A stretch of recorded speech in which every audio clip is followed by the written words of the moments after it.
Smile. Breathe. And just remember, it's too late to get out of it, so you might as well go on. Do you ever get the feeling that people are incapable of not caring? You know, I'm screwed up and average enough that I could write a song that'll live on forever. And then after that, it don't matter. I am the king of gay chickens. No, seriously, what the fuck? Honestly, you're in a memory in your subconscious. Fuck! Seriously? I don't know what you've been told, little lady, but the rest of us start at 9. I'm kidding. I'm just kidding. Good morning. Hey, Benny! Looks to me like you're on the wrong side of the river! Is it gonna be like this all the time?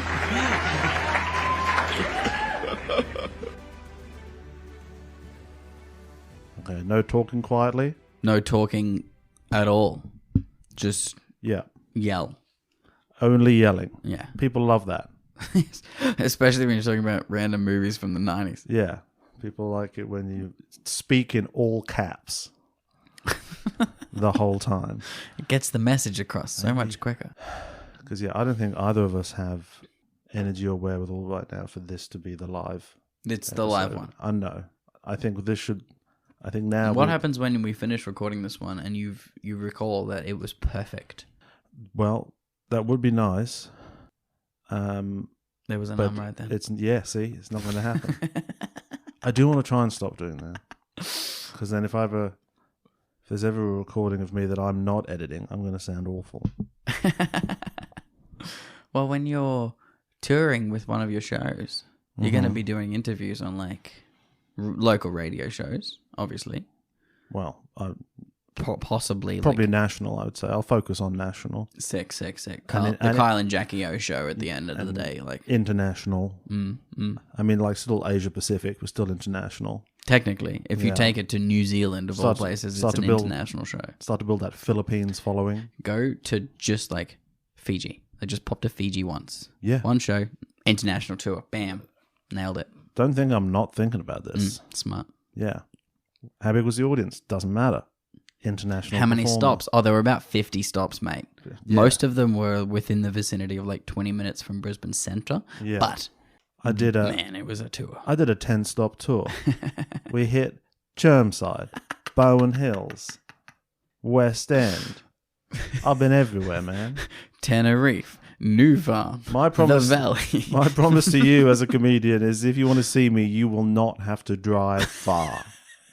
That's my I come to you. I heard a bit the other I'm day. going house by house at Christmas. That was talking about how at what point things become too expensive, like Okay. for general just life. Yeah. And For like, normies. society sort of has settled into a point where about $30, that's okay. About $40, it's a bit expensive. Yeah. If it's within 30 minutes of your house, that's okay. I can get there. It's 40 minutes drive? Oh, Yeah. that's a bit far, mate. No, like if you get a absolutely. call on a Friday night saying, hey, we've got tickets to the show. Where is it, mate? Yeah. So in 30 minutes drive, oh, I'll be there. Oh, it's about 40 minutes away. Oh, I don't 40 think I minutes can make it, is mate. a much longer drive than 30 minutes. You really feel that last 10. So accurate. When you break that 30-minute barrier, you're like, oh, we need to stop. I gotta have a break. Get a man. Powerade, walk around the car park, think about stuff. But yeah, 30 and 40. That's How long am I trapped in this basement? 30 days? Oh, it's fine. 40 days? What am I, Jesus? Yeah, I know what you're talking about. You've been following the writer's strike? I've gotten one notification on something that I followed that Ryan Reynolds is apparently not allowed to ad-lib anything in the filming of Deadpool 3, which is fucking bullshit. But no, that wouldn't be... That's not Because he's one of the writing. writers. Oh, he's a credited writer. He's okay. a credited writer. Fair enough. So he is not That's allowed to different. alter the script. That's good. Because I was worried whilst about filming. this. Because we're on board with it, right? You haven't been writing anything, have you? I haven't written anything since Since it started. February. I wish I was writing shit. But Man, my unanswered emails are backing up, but I'm not going to reply to one of them until this shit gets resolved. I haven't replied to a text message. No, I think there's something wrong with one of my family members, but you'll never know. I'm not going to find out about it. You're not going to know till we have justice. But in all seriousness, we do fully support the writer's strike. This is correct. Although I would like Ryan Reynolds to be able to ad-lib because that's the best way to make that particular film.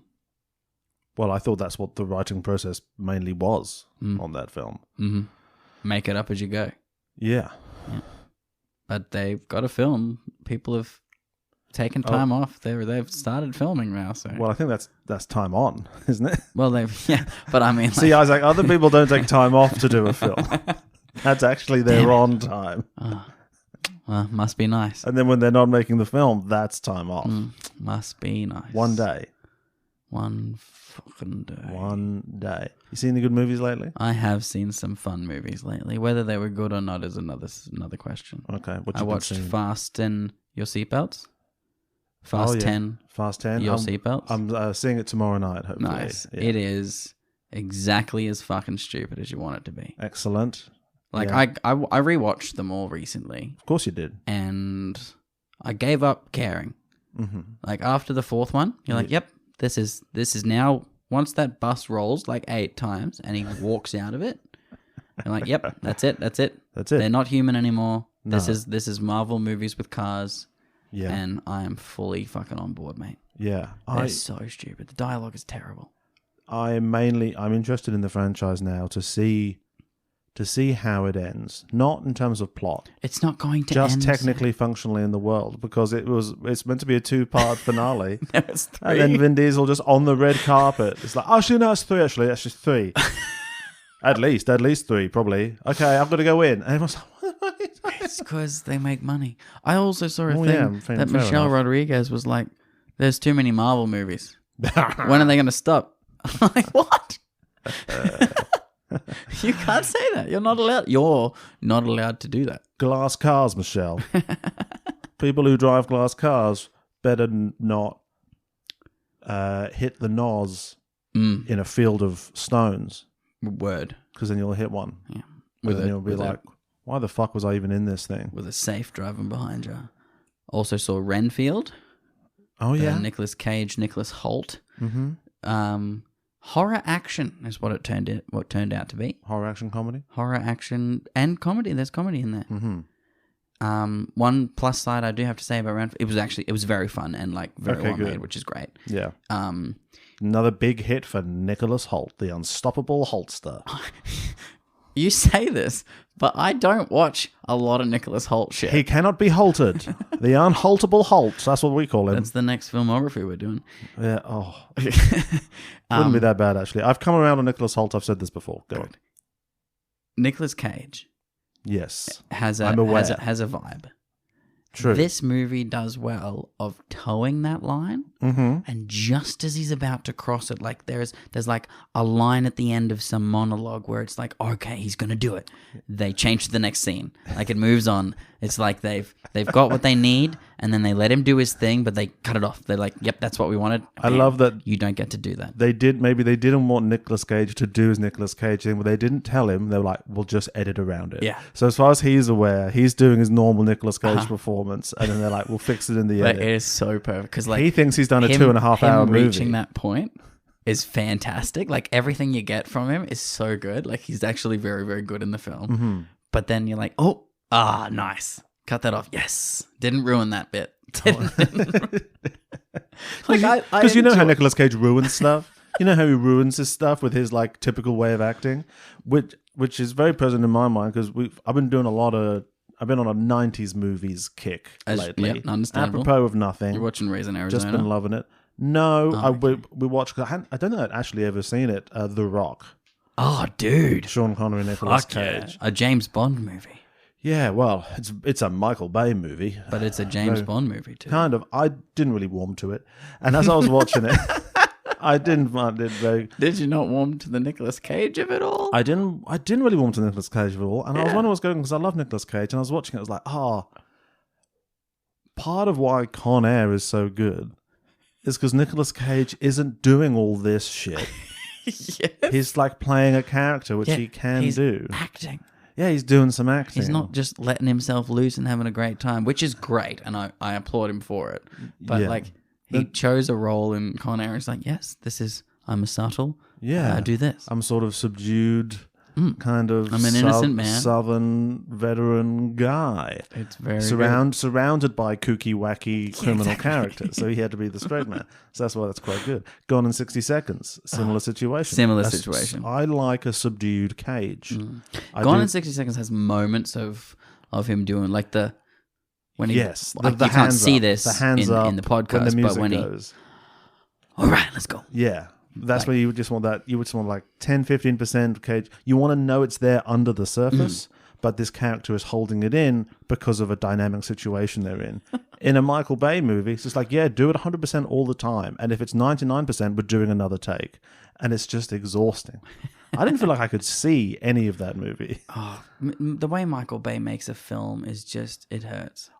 When I realized it was Michael Bay, I was like, ooh, 1996 Michael Bay, this would be kind of interesting. Let's go back a little bit. It's just exactly the same. It's just 100% exactly the same. So that was kind of disappointing. Craig news. Oh, we're on board. Oh, hang on. Hello everyone. Welcome to Exceptional Thieves. Just go straight like we've talked for, what is it, half hour or so about No. random shit. And then Craig news. Craig news. I feel so sorry for anyone. Like, I want to hear about school ties. Hello everyone. Welcome to Exceptional Thieves. This is a podcast where Isaac and I review and rewrite movies. I'm Sam. I'm Isaac Tibbs. And this is... We're full naming now. You have declared. We're full naming. You did a little hand. As it were, so it shall be. Would that it were. I'm never saying my full name. Oh, okay. You can't find it on the internet or anything. Don't even try, mate. It's not all my social media handles. It's actually, this is your full name is more on the internet than just what everybody calls you, because you've decided that comedy is under your full name. everything's not under just my weird thing, and I make no defense of this. Is that I don't want to be called Samuel. Sounds weird. I would never ask someone to do that. But writing Sam feels wrong. So I always write Samuel on everything, and I realize I make people always have to ask me, is it Sam or Samuel? I'm like, it's Sam, obviously. I mean, that's kind of cool, though. Samuel is my father. Because when they start releasing merch, there'll be like wallets that just say, is it Sam or Samuel? And that's like, they'll know. People will know that, oh, that's reference to that guy. I guess. But also, It's a good catchphrase. if it's Samuel always written down, then people get to feel like a certain degree of like closeness to me when they call me Sam. Like we're already on short nickname terms. That establishes intimacy, and that's how you network. True. Little tip. Respect. Little tip for everyone out there. Always shorten your name. You, for example, would be I. I don't like it. Well, too late. I'm not on board with that. Well, then you need to find... I already have quite a short name. Well, then every time you write it, it needs to be Zachary. And then you can bring it back. I'm not on board with that either.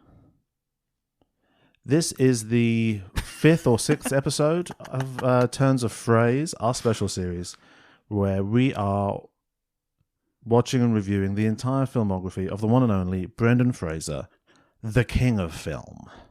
And today we are going to be talking about School Ties, classic Brendan movie. But before we get to that, before we did Brendan Fraser, originally we did Daniel Craig, and so we always like to keep up on the Craig news. As should everybody. And this isn't really Craig news, but it's... But you said the word Craig news quite loud. Yeah, I did. And then I interjected. And then we went through the full intro for the show. I interjected it on myself. Oh, should also say, if you're enjoying the show, follow us on Twitter at Exceptional Pod, Exceptional Thieves on Instagram, and my name S Brookfield on TikTok. Samuel Brookfield. No, it's just I'm actually more my last name than my first name. It's just S Brookfield. I think it's S Brookfield. Jesus. Or search Exceptional Thieves. Well, You'll find Twitter, us. so I wouldn't know. Or TikTok. Oh, it's on TikTok. Yeah, That's me on TikTok. Oh, very fancy. There's so many videos, y'all. On TikTok? We've been making sketches. We've been making sketches. On TikTok, there'd be like hundreds of videos on that thing. At least. I was on there the other day. I was like, man, just keeps going. Thanks, China. But no, keeping up with the Craig news isn't really Craig news, but I had to buy this. Oh. A new James Bond adventure called On His Majesty's Secret Service. What? This was rushed to print... Clearly. In time for the coronation of our Lord and Sovereign Charles to sort of come out because there's always been like a So you pretty reckon- strong James Bond brand royalty connection. Oh god, yeah. It's written by Charlie Higson, who's done a few different things, mainly known for writing the Young Bond novels, and that does come through in this. And I wanted to read this because I was like, oh, this is because it's taking place explicitly for James Bond to save the coronation of King Charles III on May 5th, 2023. The fuck So it's kind of the first James Bond story to occur post the death of James Bond, which is kind of interesting. Ooh, emoticons. Yep, there's an emoticon in it, which I didn't love. I have some passages to read to you. Okay, cool. I just want to point out that whenever anything is rushed to print, all I think about is that some fucker had a fucking fanfic on his computer for years, knowing that this is a thing, Well, and then bam, straight away, bam, that's yours. Maybe. To be honest, it reads more like he just wrote it real fast. Okay. As in, like, I think they called Charlie Higson to ask for this in, like, January. And we're like, we want to put this out by May. Can you do it? And he's like, I guess. Yeah, I got two weeks, mate. And so we won't dwell on this for too long, but there's a few bits I wanted to... It's quite short. It's 160 pages, and they're small pages. Yeah. And it's big, and it's big writing, which is good for me. And it's weird. So James Bond has to foil a guy called Athelstan, who's basically someone who claims he has a different claim to the throne. Is it Which isn't like the written worst like idea in that the so world. that they can purposely use the strange letter? The AE letter? The AE letter is fun. That's probably the best part of it. Yeah. Yeah, and look, it's a lot of very just sort of rote stuff. It's weirdly like too current. Like they seem to be really... I feel like the person writing it is fairly online in a way that doesn't really help the overall plot. Okay. And then so what I have is a few sections I've highlighted, some of which are, I think, just really bad writing. Or it's just funny that this is what they put in there. Like some of it just clangs and is quite cringe. So in this chapter opens with James Bond. He's eating a big breakfast, which is a big Bond thing in the novels. He's always eating a big breakfast, and they tell you everything that's in it. It's quite fun. That is pretty fun, actually. He goes to like Budapest or something, and he's got a coin it's got King Charles on it, and he's like, "Wow, isn't that different?" And he's like, "The reverse of the coin showed 4 royal shields representing the 4 home nations. The English one with the quarters of the royal arms depicted within it. In each shield was an emblem of a rose, a thistle, a shamrock, and a leek. England, Scotland, Northern Ireland, and Wales. What a lot of history this simple design represented." You know what I mean? Why would it... What a lot of history. It's just doesn't read nicely. What a lot of history. What a lot of history. It feels very... I guess it's just quite a YA feel to the whole thing, I guess. Which is his writing background. And what else did I have here? And I mean, I've never written a book. I've written some things.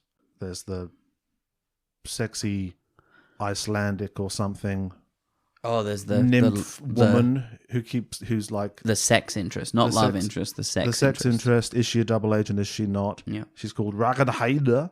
That's how I guess you say it. Bond checked his watch. It was nearly 8. Ragnhilda hadn't been in any hurry to get there. He was more used to seeing her dressed to kill, in the literal sense.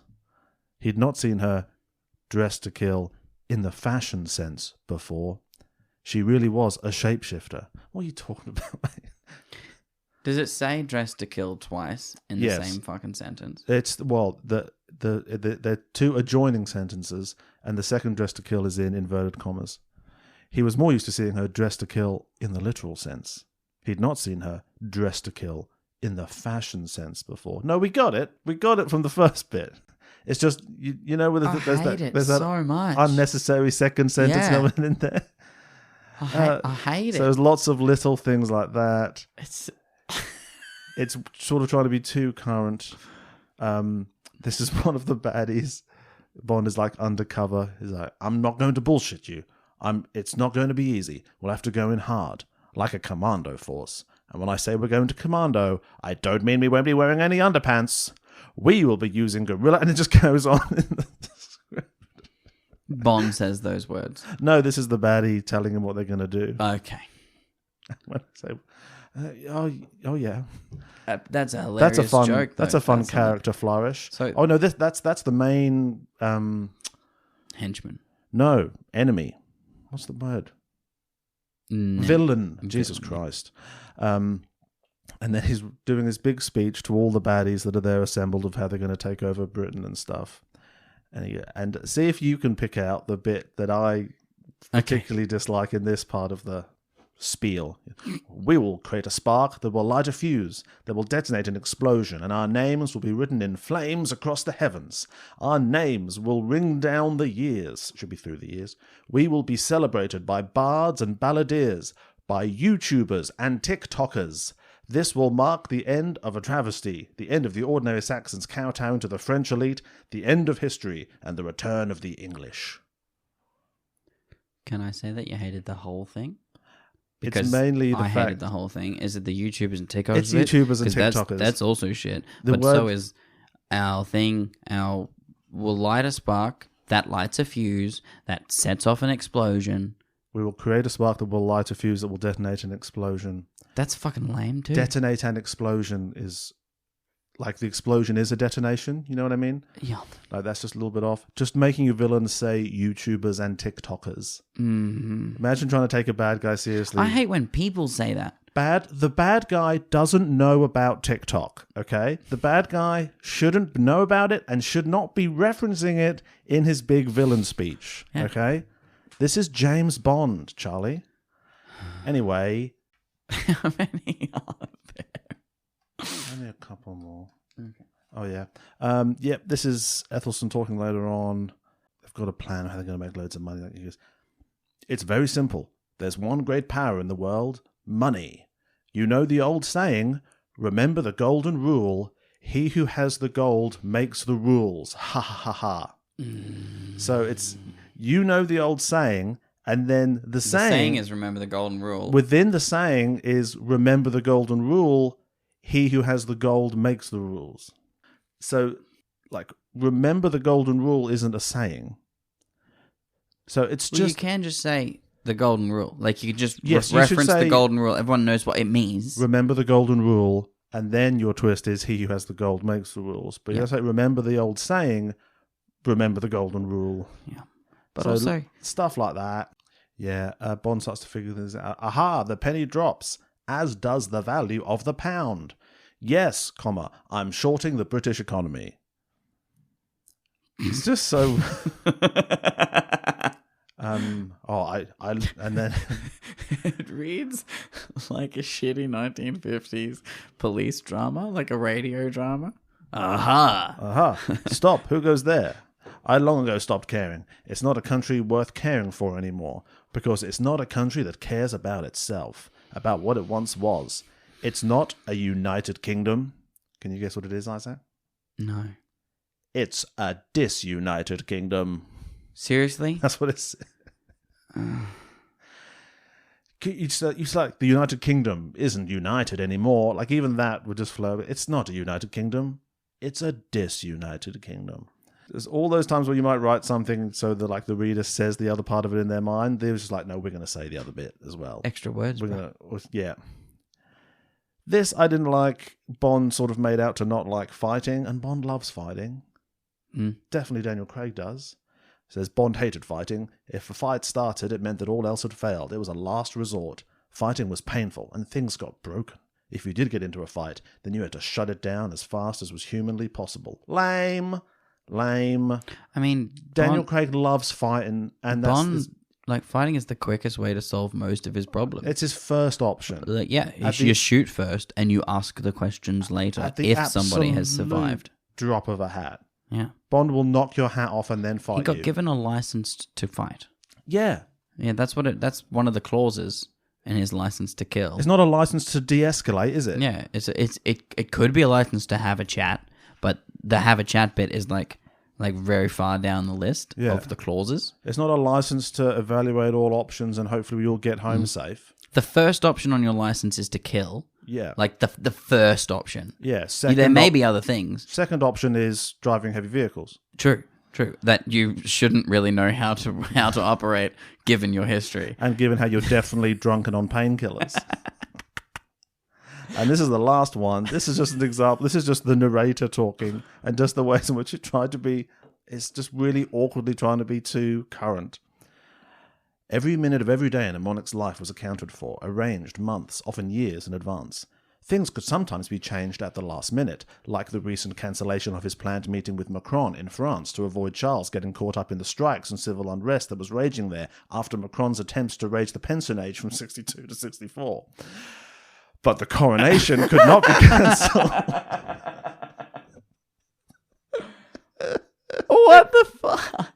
I think that's them being like, how can the fact that we're writing this 2 weeks before it has to be published work in our favour? Let's make it really, bitingly current by just doing this really weird, long, news headline sentence. Make a fictional news headline. No, don't do any. You're just this is just filling pages. I think so a bunch of this stuff, and not enough action in it, and it's all very predictable.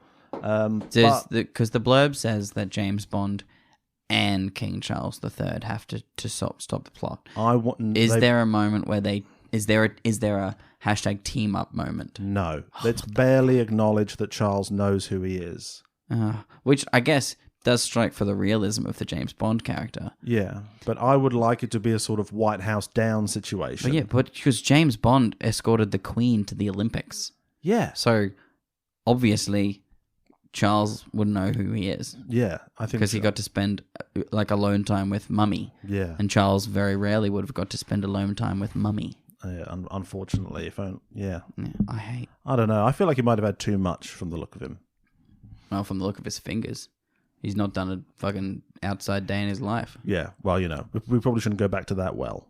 But it's okay. Yeah. This isn't even Craig news because at one point it refers to James Bond's dark hair. What the fuck? The first line refers to his blue eyes, and I thought, hell yeah, here we go. And then later it says he has dark hair, so this is probably... Maybe it was nighttime. Some other guy. Yeah, true. It was nighttime at that bit, yeah. Yeah. It was wet. What are we talking about today? I don't know. I've forgotten. I've forgotten what it was we came here to do. Final notes on Encino Man, which we talked about last time, which I'm sure you all enjoyed. I'm looking forward to talking more about Pauly Shore because I've been going in a bit of a Pauly Shore rabbit hole, and we have two more Pauly Shore movies to go through.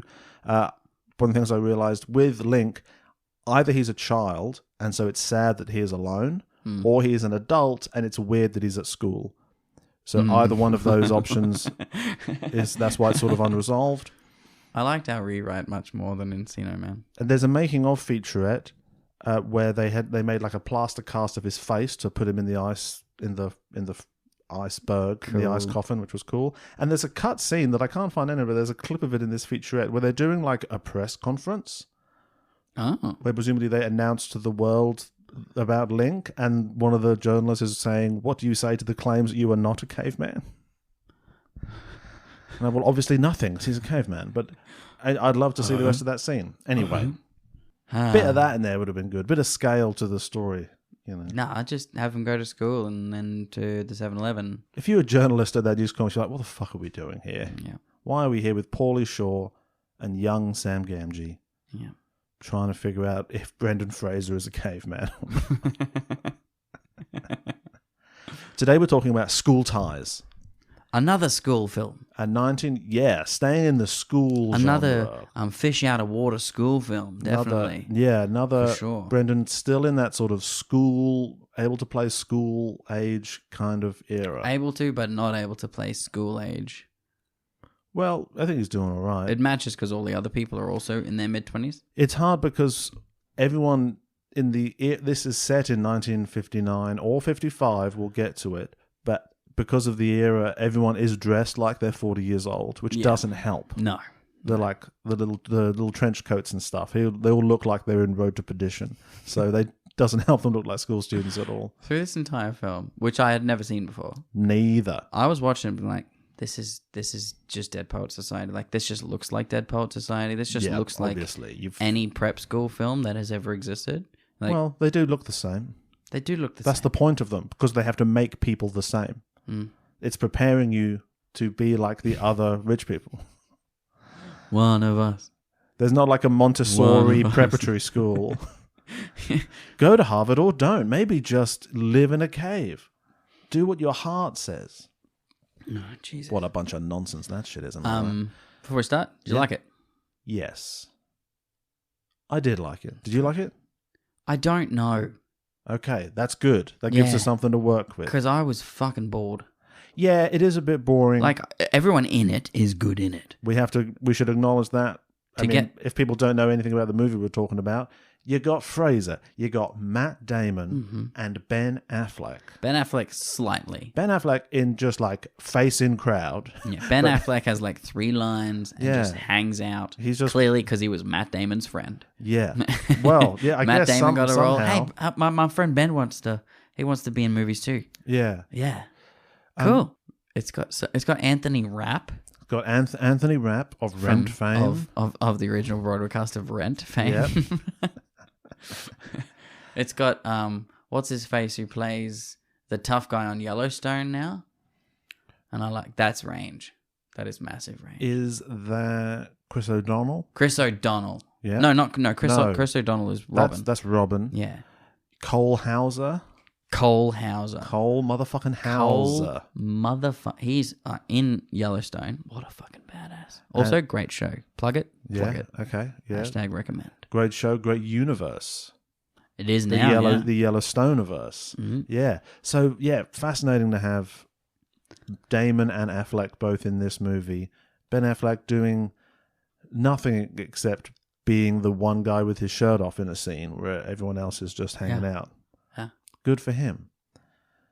If you look at the IMDb trivia for this movie, one of the pieces of trivia is Matt Damon and Ben Affleck remain good friends to this day. Oh, really? Really? Oh, did they meet on the filming of this film? Thanks to whoever put that in. Oh, wow. Ben Affleck probably put it in a little at a down moment. It's like, oh, I wonder what Matt's up to. We're friends, right? Yeah, buddy. So apparently Matt Damon and Ben Affleck, they were both extras in another quite famous movie I've forgotten the name of previously, in like a battle fight scene or something, but then weren't in the final movie. So they were both on a movie together, but this is their first, I think, proper Like on-screen screen performance role together. Oh, that's 5 years adorable. pre-hunting. Well, And, those 5 years were used well. well, yeah, clearly. And obviously, and Matt Damon does great. And He does do great. He It's does another- great being a dickhead. Yeah, Matt Damon is very good at being a dickhead, he is. but also very good at being like not a dickhead sometimes. That's range. Never a truer word said, my friend. That's range, man.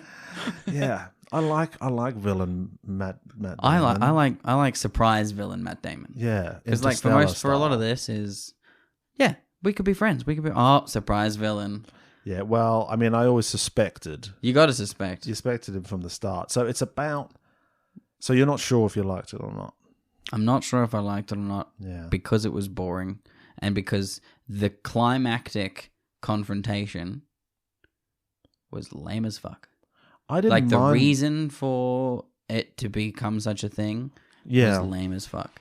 Like when it becomes like massively anti-Semitic and they're all being racist motherfuckers and like Yeah. they're all like a bunch of dickheads. Yeah. I'm like, oh, this is intense. Towards racial minority Brendan Fraser. Yeah, exactly. They're just being so like to the point like it's a bit much. It's pretty extreme. And it comes very quickly. Yeah, it's one of those movies where it's somehow very slow and then feels quite rushed To through finish. the sort of important parts. All that very slow bit. Oh, it's great. Like it's they're good actors. I think they're nothing doing good about it is acting. bad. Nothing about it is cringe. It's all fine. Yeah. But I think it just could have been punched up a little bit more. Oh, it could have been so much. And like, speaking of punching up, does this Brendan win some fights? fuck yeah.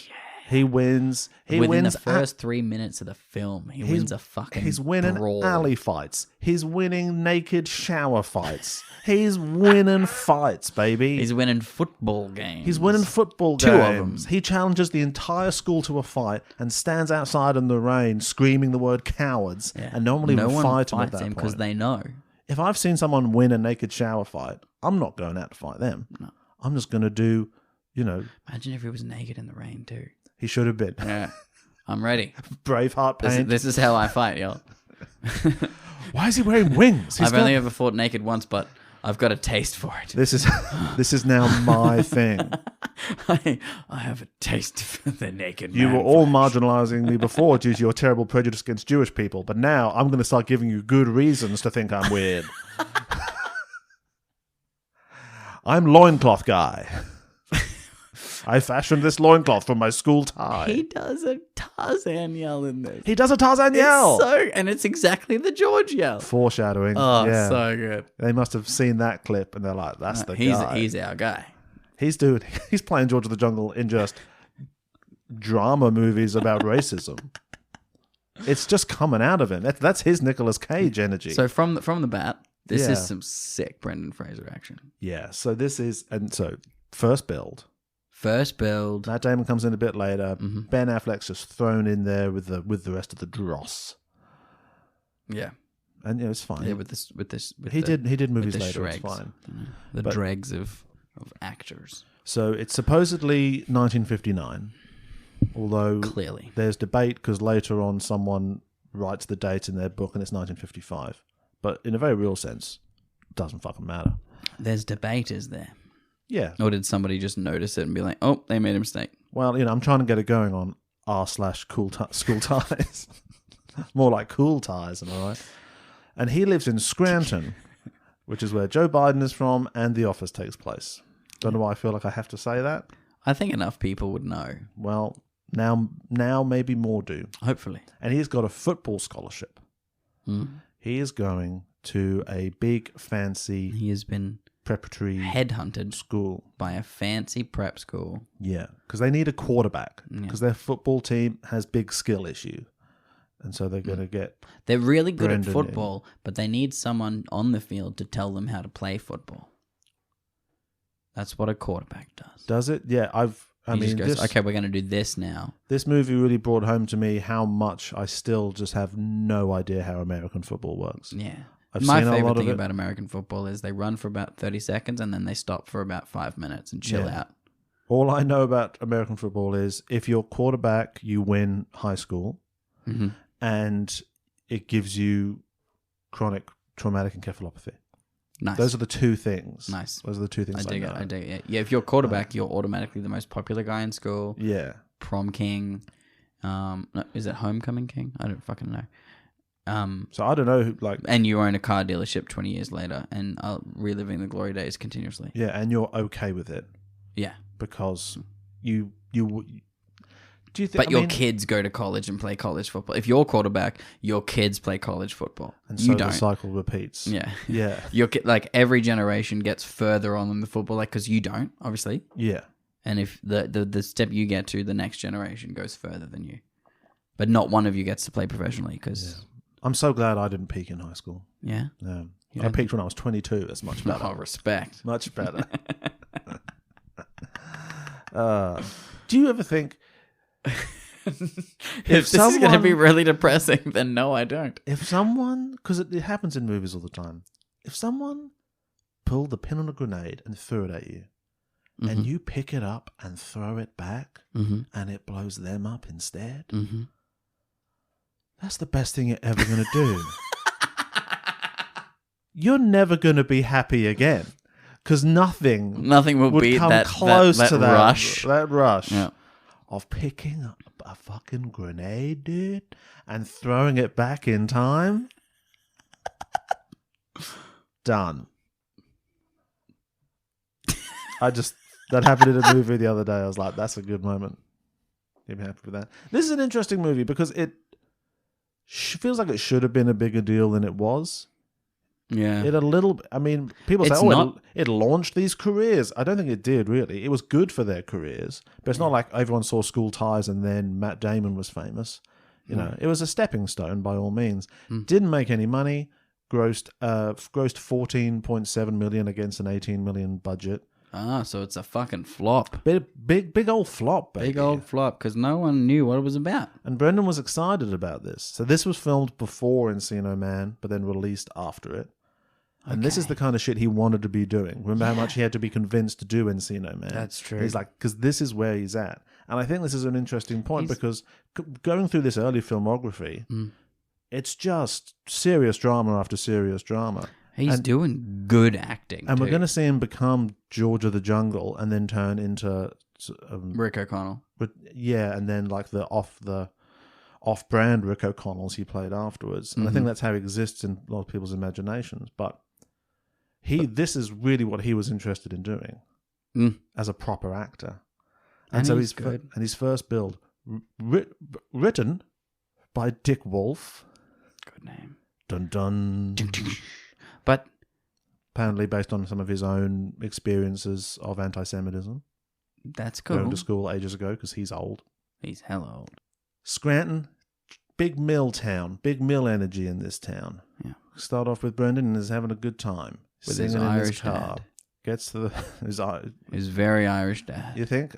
Yeah, 'cause that guy plays like Irish dads in a lot of films. Real corn-fed Irish-looking Jewish community in Scranton. Look, this is going to be hard to make jokes about in some ways because I don't know when I'm trespassing on different things. But yeah, so yeah, Brendan Fraser is in this as the target of anti-Semitism throughout, as it must be acknowledged, not Jewish at all guy. No. I'm not sure if that's a problem or not. I guess it's okay. I don't think it's a problem. I wouldn't see it being a problem. I mean, I don't know. Is he? I mean, it's not like he's doing Jew face or something, is it? No. No, that is a thing. Sarah Silverman complained about that. About non-Jewish people being cast in Jewish roles. I mean, whatever. I mean, definitely wasn't a problem in 1992. No people one would have complain even thought about a lot of it things then. that aren't necessarily massive problems. True. And we're not going to do it here.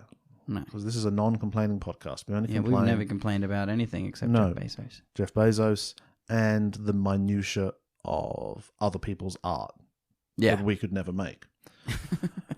Gets to the diner, and so he's about to leave. He's about to go to his preparatory school in Harvard. Bikers turn up, real old-timey greasers, and I love that the tension immediately production value rises. of the diner scene where every single dude is just plain white tee, rolled up sleeves, plain white tee, rolled up sleeves. That's the uniform. Friends. I dig it. That's cool. And they immediately have conflict with the bikers. Oh, I think the bikers are annoyed at the diner people that Brendan is there because he's Jewish. And they're like, oh, you don't care that they killed Jesus and everything? Is the line. I never knew him. Some pretty underbaked anti-Semitism here. Real like level one, don't you care that they killed Jesus? I think it's funny when anti-Semitism is that basic and simple. Yeah. Because now it's much more like 3D chess, like spice it up. You got to get some like World Economic Forum and stuff in there, you know. We're not talking about Jewish people. We're talking about Kanye and stuff. I enjoyed this scene because he has a chat with one of the dudes there, and the guy's like, "Yeah, I banged that guy's girlfriend or sister or something," or they made out or something, and then Sexual the bikers turned occurred. up, and Brendan Fraser's line is, "You can't come in, but your sister can." Like mentions She'd whatever. have to wash her hands. Yeah, she'd have to wash her hands for. So this fight is entirely Brendan's fault. But that's a badass line. And they start fighting, and cool. then the lady diner owner is like, "Take it to the alley," which is obviously what happens. The whole town goes to this alley. Well, no, the whole diner, because the whole town is at the diner. Like 50 people. There's like people on like all the fire escapes, all the levels up, and they go into alleys to do alley fighting. Brendan does a pretty good job of winning the fight. So far, he has won a fight he's been in a fight in every film, pretty much. And that's okay. That's fine. Well, it's very good for our which Brendan would win in a fight ranking. Yeah, really it's helps. good for us to know. It's good. You don't have. There's very little guesswork. It's good to see him try it out. Picks up his dad from the mill, and we have a nice sort of view of his family. Never really see the family again. He has a couple of phone calls with his dad, but there's lots of tropes this doesn't do. With him calling home Yeah, or the dad coming to the school at some point and being kind of fish out of watery. And he gets picked up by the coach to take him into Harvard School. Yeah, he goes on his road trip to Harvard School. Harvard High. Goes to prep. Yeah. And it's the academy. And it's idyllic. There's people playing in fields and just laughing and, There's pushing what each is other clearly good-naturedly. Rich kids. Rich kid town. And is the implication that this school just really wants a really good football team? And it's because he's so good at football, they're kind of overlooking the fact that he's Jewish. Yep. They're like, look, not ideal, but you're really good at football, and we really want to win. That's what we need. So, and no one else, and apparently no one else is good. That's the implication. I don't think that's made enough of a deal in the film. Brendan Fraser's character clearly thinks it's a big deal. Yeah. Because every conversation, not even confrontation, he has with the headmaster is like, you're using me. Yeah. Clearly. The headmaster walks into every scene with him and is like, hey, you're Jewish, aren't you? How about that? That's a big deal for me.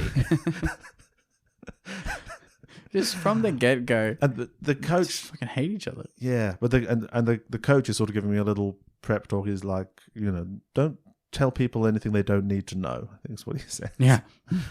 What do you mean? Just like... Just play your cards close to your chest. Yeah, just be chill. Be chill about it, you know what I mean? Okay, could you lie? It would help us if you could lie. How do you feel about lying? Don't lie because if you're going to be in the elite, if you lie, someone will figure it out. How about you just don't talk? How's this? I tell them you're a caveman, right? And you just don't dispute that. And so that you don't dispute it because you can't, right? Because you haven't learned language, but you have learned football and French, because and you're very good at French. They had that back then, so old timey. Neanderthal football, and that can be really useful for us. Is that okay? Neanderthal football. We're doing that film again. Neanderball, exactly. Neanderball.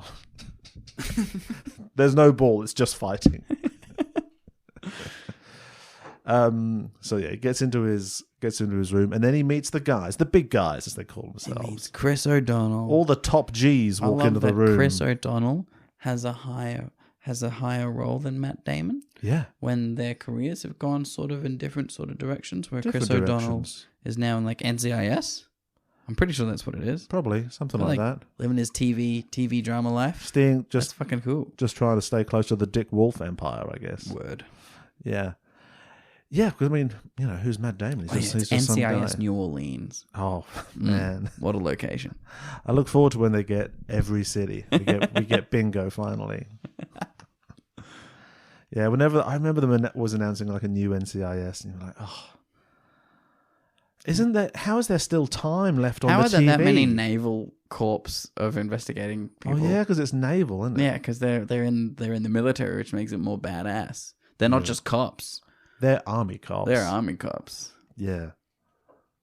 Which is I've never watched an episode in my entire life, and I never will. I will die without watching that. One of my favorite quotes from Jack Reacher, which is a fantastic character, because he's an ex-army cop, and he's like to regular cops, yeah, we did the same job, except everyone I was hunting was trained to kill me. That's a fucking badass thing to say. Yeah, true, but I bet it's not that cool. It's definitely not that cool in the real world. I like being a naval cop isn't just constantly hunting down AWOL Navy dudes, SEALs who have become ruthless murderers. Imagine if it was. It's just like... It is America, though. Well, I imagine, I wouldn't be surprised if that happens with some regularity. Another one? Oh, fuck me. Fuck. I just had dinner with him. Okay, guys, so it turns out every serial killer has military experience. We don't know how or why this could have happened, so we now need a special police just to do the army. There's so much shit going on in the army. We need our own police. Is that so bad? If you had like your bad guy for a film not have military experience or any kind, doing bad guy things, get punched in the face once, he's like, ow, oh my god, I didn't know it hurt him, and give up straight away. Got him. Got him with that. Got him. Got him with my reach. I touched him. He's been touched. Tag. Got you. You're stuck in the mud now. Mac comes in. Back on track. Mac Another character comes in. quoting Shakespeare or something. The drama kid. Oh, that's definitely what the prep Comes in. school kids do. Could not believe that this wasn't played by Ethan Hawke, frankly. I was like, how did Ethan miss this role? He was too busy filming other things of the exact same kind. The script must have said, brackets, an Ethan Hawke type walks in wearing a silly hat and saying how football is a game for cretins or whatever. And so he's got his roommate. The roommate's O'Donnell, isn't it? Yeah, Chris O'Donnell Yeah, is the Chris roommate. O'Donnell. Chris O'Donnell's like, guess you didn't get a school tie yet. There it is. Hey, He said the title name of the of the movie, film. 10 minutes in. Then we meet the headmaster. I thought the headmaster was a pretty cool character.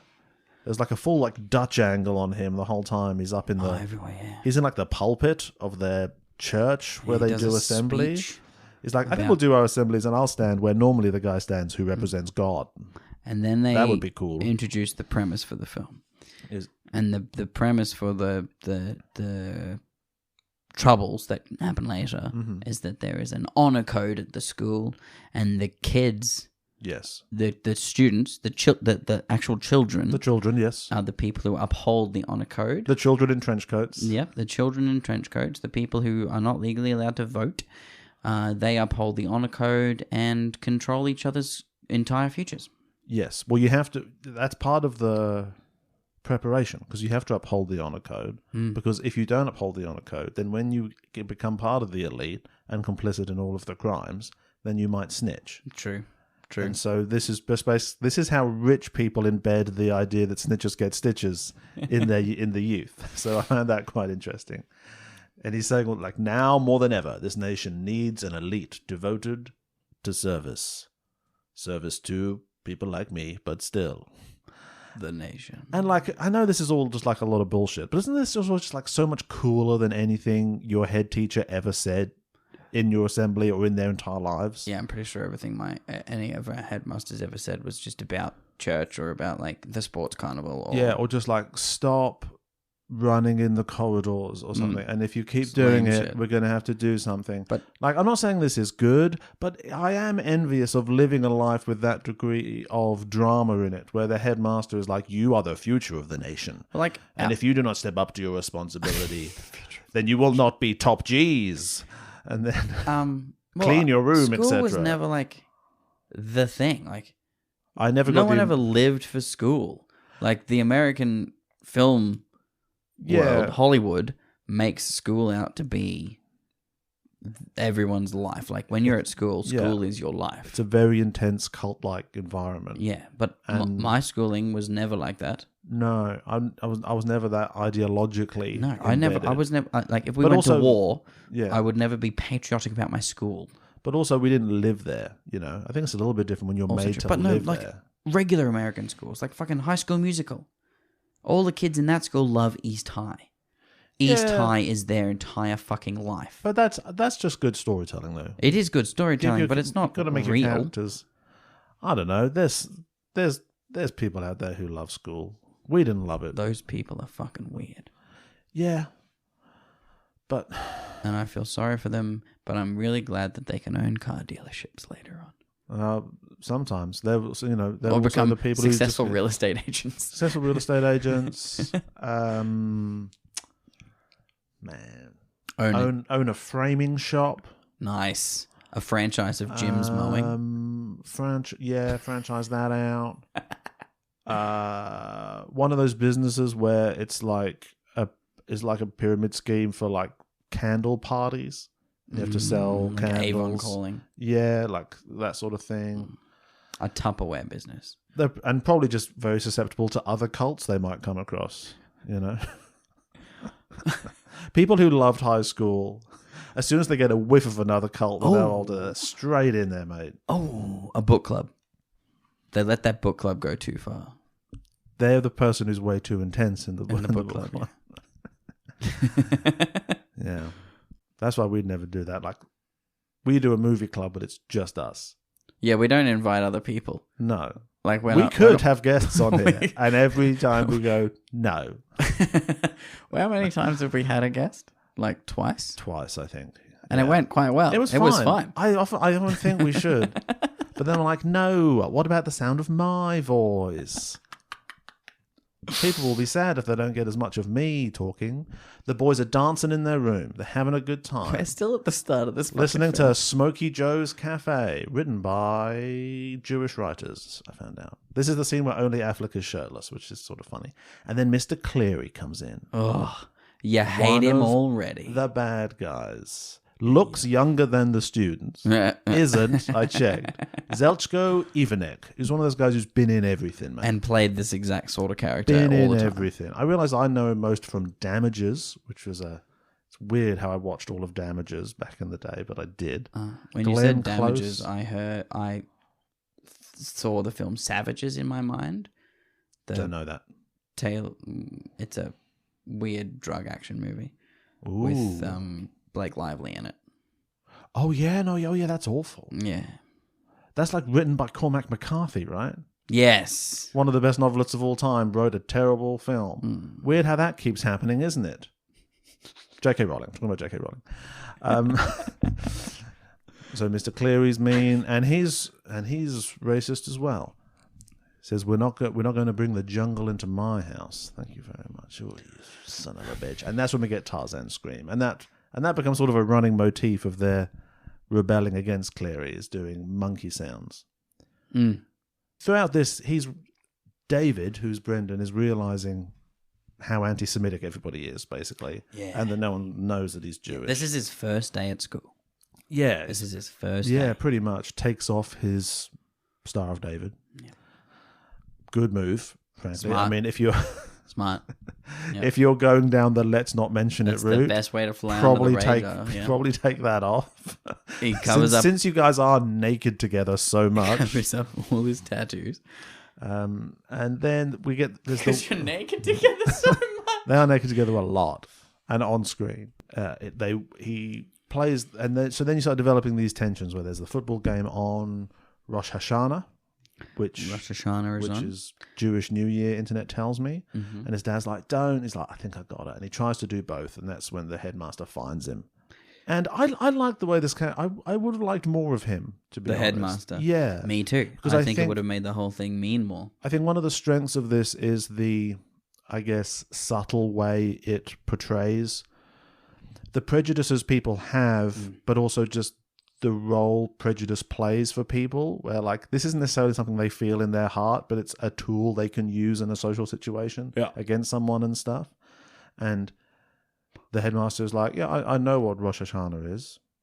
You know, he's not like brutally dismissive of what he is doing. You know, he doesn't dismiss his beliefs. But he's also like it's those little like. It's like, isn't it supposed to end at sunset because it's nighttime now? Yeah, like the fact that he knows those details is showing like it's confrontational, but also betraying a familiarity with the faith that you would think would only come from having personal relationships with people of that faith. Yeah, you know, so sort of hinting at some background there.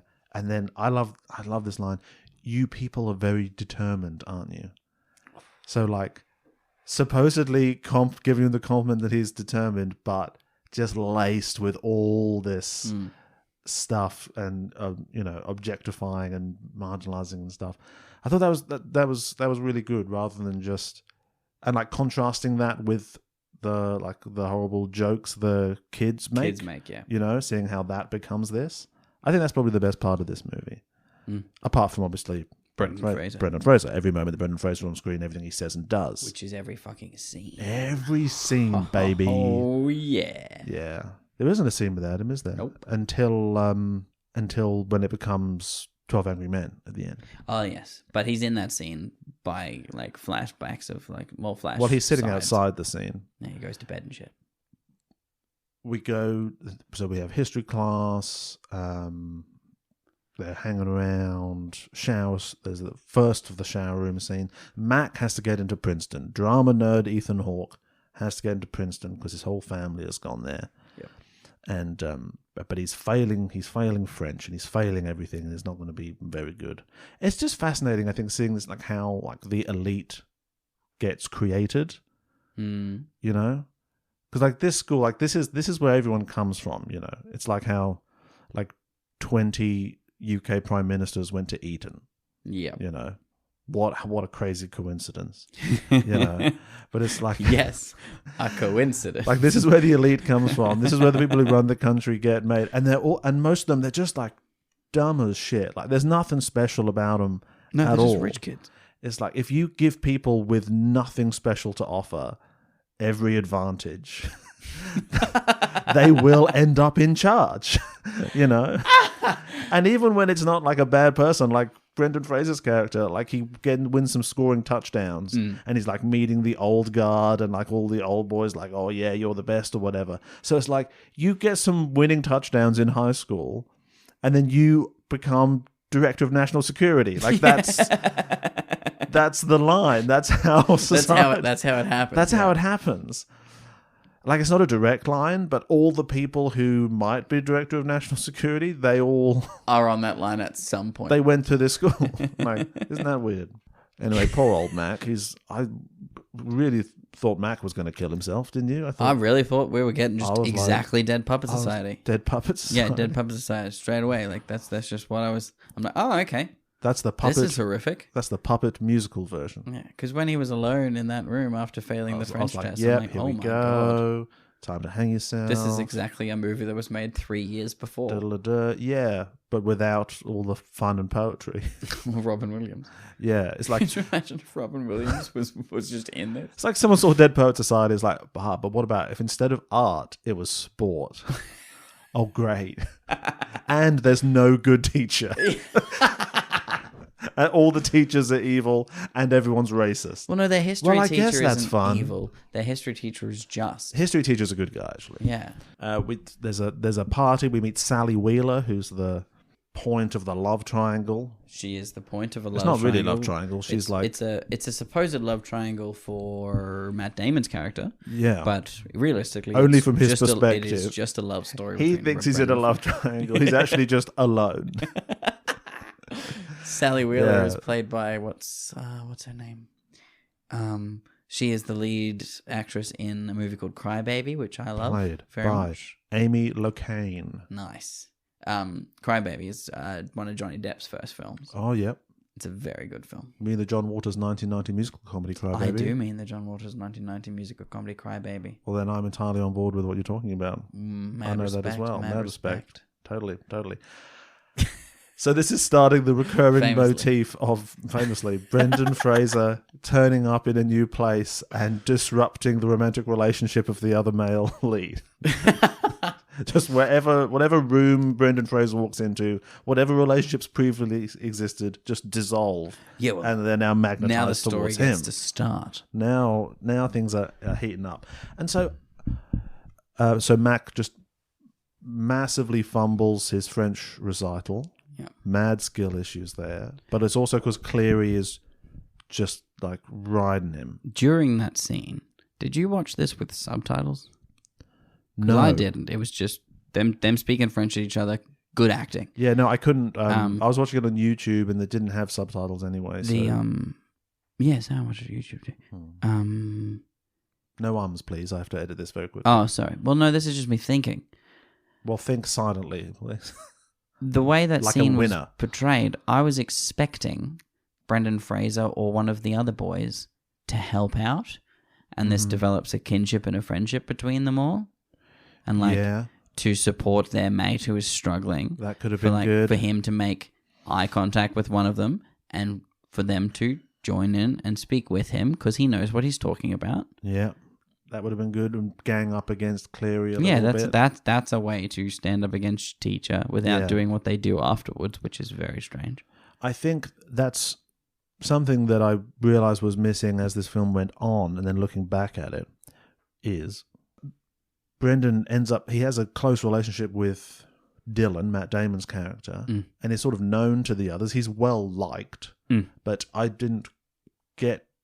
I think we needed more of a group And there was supposedly a group there, like Ben Affleck's in that group and Yeah, O'Donnell they're and all stuff. They're all teammates and But classmates. I didn't think that they were not like a crew. They needed to come together as a crew more, with Matt Damon being the best friend. So then when Matt Damon betrays, that has a little bit more impact. And then that would make the final tension when they're doing the courtroom decision have a bit more tension, because they're supposed to be your best friend. when they do that decision and it's like it's going to be Matt Damon or, frankly, some Jewish guy, it's like, well, okay, well, obviously he's done for. But if everyone...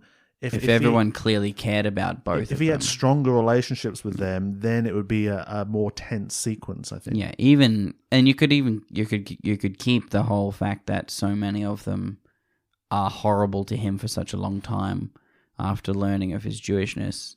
You could keep that, and then it still strains the relationship, but there's still clearly a relationship there. Yeah. I think the reason it's held back a little bit, because you don't have to add much, but the fact that he serves them dinner at the hall because he's on a scholarship, so he works for the school. Oh, is that why that is? I'm pretty sure that's why that is. He has a job for the school, which is part of his scholarship. I thought that was just like bad timing and they took it in turns.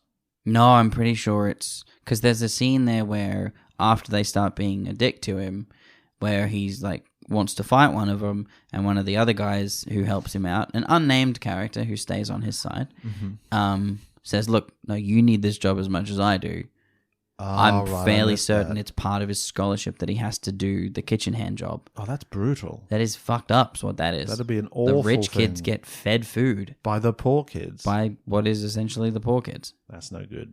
Yeah, that's fucked up. That's not good. But if they didn't have that aspect, if he was just part of that table, every dinner scene would just be camaraderie. And it's just sort of like the pendulum swings too much. Like when everyone finds out he's Jewish, we sort of go from like everyone's kind of getting along and it's fine to everyone's literally a Nazi now. Yes. And then we sort of come back to the middle a little bit. But I think it could have, if it was like we're all really good friends, now it's like friendship Romeo and Juliet. And now we're all torn between our close friendship but our deep prejudices and the wider bigoted environment we're in, and then we come back to the middle. It also could have been cool for when the anti-Semitism comes out, once they realise. I don't think there's anything cool about that, Isaac, frankly. It could have been... I don't think it's cool at all. Well done if it was like quiet. So like they're all really good friends, and then once they realise they're all awkward around him, but shit's just happening to him.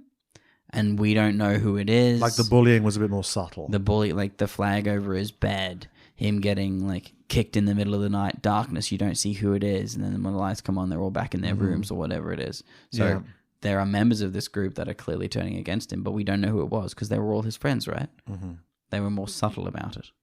That would be more horrific, I think. Yeah, there could have been a few more steps between everyone finding out he's Jewish to hanging a swastika over his bed. Yeah, that happened very quickly. It's like day of. They went to swastika so fast, and I know that's what some people are like, but I'm still like, damn, didn't get a swastika vibe from this crowd. No, but I guess I mean that's not to say that's inaccurate. Maybe you would get a swastika over your bed that quickly in 1959. I'm not sure in this kind of school. Yeah. But just in terms of storytelling and character development, it is a very quick jump. Well, it also kind of made them all reprehensible as well. Oh, as soon as it happened, and once they've done that, then you're like, okay, well, fuck all these guys. Yeah. We're just with Brendan Fraser now. So then at the end, when all those characters are in a moral dilemma about just cheating on a test, kind of feels sort of small potatoes compared to what we've just been doing. It does feel small potatoes. Like you guys were about to... It feels like you were on the verge of murdering him in the shower. And now it's like who cheated on a history test. Yeah. And anyway.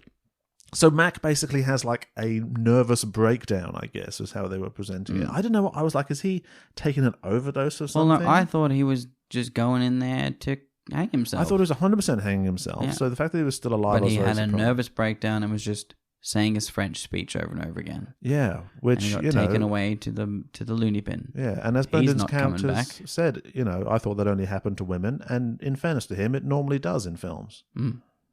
Not a lot of male nervous breakdowns. So, is that Is that? that I mean, I feel like I point know for the film. I feel like I know a fair amount about mental health. Is mental breakdown in that way? That's quite rare. To just be 'Cause he's sitting in frankly- a corner talking. He's basically like in a psychosis then, because he's not responding to them. Yeah. That is unusual. Given that he was the most footloose and fancy-free of the whole crew, because he doesn't even care about football, but then he does have to get into Princeton. Yeah, that's true. Yeah, he is. I mean, whatever. He's the fun one. He's the jolly. Yeah, he didn't really get... Yeah, I don't know. And I would have kept him. I would have kept him around a bit. I would have maybe. had him come back to school. Maybe, yeah. Like, actually, because he's See a doctor for a while, come back to school, and him just be more timid now. It was kind of nice to have someone who just wasn't just football. Yeah. I guess It the would guy also from Rent is not football. Be kind of nice for his character to not be one of the fucking dickheads. Yeah. For if he came 'Cause back to he's school, got a bit of and he's life like- experience. yeah, he's like, guys, Yeah. chill out. Yeah. And he wants to work in the arts, doesn't he? So, can't be anti-Semitic then. Sorry, everyone. Not going to get far then.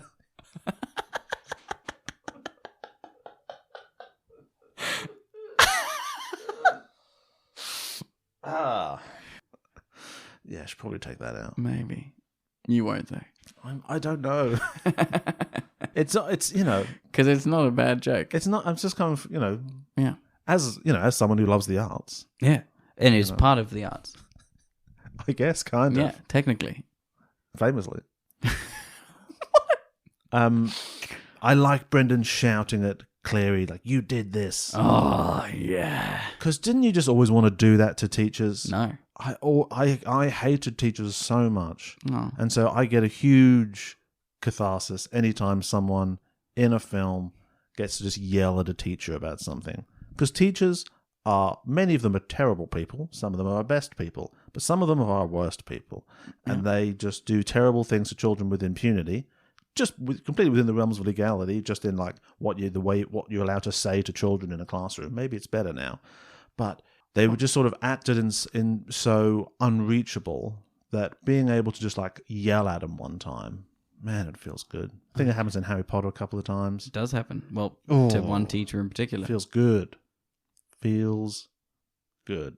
But yeah, I think it's good to see someone just completely cracking under the immense pressure. I mean, that is the flip side of their it. entire world, On one hand, these guys are all immensely privileged and extremely lucky, but at the end of the day, everyone's life is shit, and if you look at it with enough detail, everyone's suffering, and one of the major causes People's of their sufferings are just suffering, different. in the way that they will never be able to escape, is that although there are many things about this life that are nice, they're completely trapped in it, and they have to perform at a very high level, which most of them are just not going to be constitutionally capable of, because they're just people. And so that is, a terrible system that we have. It reminded me of my sister went to Cambridge University, Yep. and in that town, the university town, they have lots of like old buildings and clock towers and stuff. Yes. And at exam time, they close all the clock towers. So the dinging doesn't happen during exams. No, so no one jumps. What? Yeah, they like close all the tall buildings What the fuck? during high pressure exam periods. Jesus. Just because they know everyone's freaking out, and they, the town does rely a lot on tourism as well, and nothing casts a pall over a trip Like a student falling to like their someone death. falling to their death. Yeah, because they got a B. Yeah. That's proper fucked up. Yeah, well, that's what life is like if you want to be a winner, Isaac. Oh, okay. These are the prices we pay. And so then they decide they're going to get Cleary. He goes out for a walk in his stupid beret. I don't bow understand tie, this prank at all. Fucking loser. Yeah, let's talk about this. This is an amazing sequence. He goes out for a walk, and we see a kid see him go out for a walk and then signal to his mates. And everybody runs out of the building that Cleary just left. Yep. Because they were all already in there. At first, I thought, what a cool, subtle prank. Because what they've done is they've dressed as Cleary. Well, one kid's dressed slightly as Cleary. And then And then the next kid's dressed more as Cleary. And I thought it was just going to continue for a little while longer until till they have a crowd of Clearys just comes out. Yeah. Evening, sir. And Evening, sir. And this is great. I was like, this is a genius prank. Because he can't tell anyone about it because he'll sound insane. Yeah. That's the great prank. Make him lose his fucking mind. To really prank someone, we talk about this a lot on r/pranks, you have to completely isolate the prankee. You have to give them no way to bring anyone else in because they'll break them out of the reality of the prank you're creating. So you can't tell people everyone looks like me, right? Why are they all dressed like... Why are they all wearing my stupid bow tie and hat? This is my stupid look because I'm stupid. Even if it was even more subtle, they just all had canes and they were all swinging them like a fucking tosser. Yeah. That's the way he walks. I'm like, oh, I hate you. Why'd you have that cane? Your legs work. He's every time it touches the ground, he limps. And then he swings it. And then it touches the ground. Oh, I might limp now. Just uses it to bat away, street urchins and So I had a question about endangered about the species. test the other day. Bang! Get away from me. I don't teach. Orbital fracture. You're speaking in not French. Yeah, he hates that. Yeah. What a fucking dick. In the French version of this movie, that's all dubbed in Italian. Amazing. And he's an Italian teacher. But yeah, so they all watch him leave. He walks for a while, Subtle sees two prank. kids dressed as himself, and then for some reason turns around and walks back. And I do like this bit of the prank. In that same shot, we see him walking back to the building. The car is missing that he walked past. So that's cool. Is that his car? I assume so, because then it's in the fucking classroom. They get a car into the classroom and turn it on. Uh-huh. How? There was not one bit of explanation given as to how. They've clearly lifted and carried this car on its side through the doors, through a set of doors. Is that how small cars were? Up a set of stairs. No, cars were quite large back then. I feel like cars were bigger then. Yeah. And definitely heavier. But wait, kind of the same, but I feel massively huge things. But like metal was heavier in the past, Oh, definitely. It does, like it does get lighter. Like how ice wasn't as, like how ice was warmer. Definitely, yeah. Yeah. But yeah, in some way, these 180 young men... Because once again, in the same way everyone was in the alley at the start, the entire school is involved ready for this. Because everyone hates Cleary, obviously. Everyone hates Cleary because he's bald. Because he's balding, which is worse in a way. Man, that's hard. That's the worst. That's the worst hair state a man can have. Pick a side. And his reaction to a car being in the classroom is to scream at the top of his lungs. Scream like it's a dead body. As though it's terrifying. Yeah. And He everyone laughs screams. and does the jungle noises again. Yeah. 10 out of 10 prank. They get the car into this room, turn it on, and then they all run upstairs and position themselves separate. Yeah. That they all can on run landings and stuff. on landings, and they all have Like the it's ability to run prison. to the railings and all have their own sweet view of him screaming. I mean, what a prank. A lot of dimensions to this prank. What a fucking prank, man. What's he going to do with that car? Cleary's life is fucked now. That's scarring him. Yeah. He has to teach around a car. No consequences of this either. No, it's not even brought up by anybody. It doesn't mess with the honor code. I feel like if I think the headmaster heard about it, it's like, yeah, fuck Cleary. Fuck that French-speaking I would have motherfucker. I'm so enjoyed, sick of him with his little hat. Like an assembly afterwards to talk about it. So. But because every kid was involved, it doesn't break the honor code. Yeah. Like, yep, we did this as a team. Because you all did it, it's fine. All right. And this is how it is going forwards, all right? If you're going to do a war crime, you have to all do it, okay? Because if you're all involved, no one's gonna snitch. No one can snitch. And what do we not do? Snitch on other people in our social class. That's right.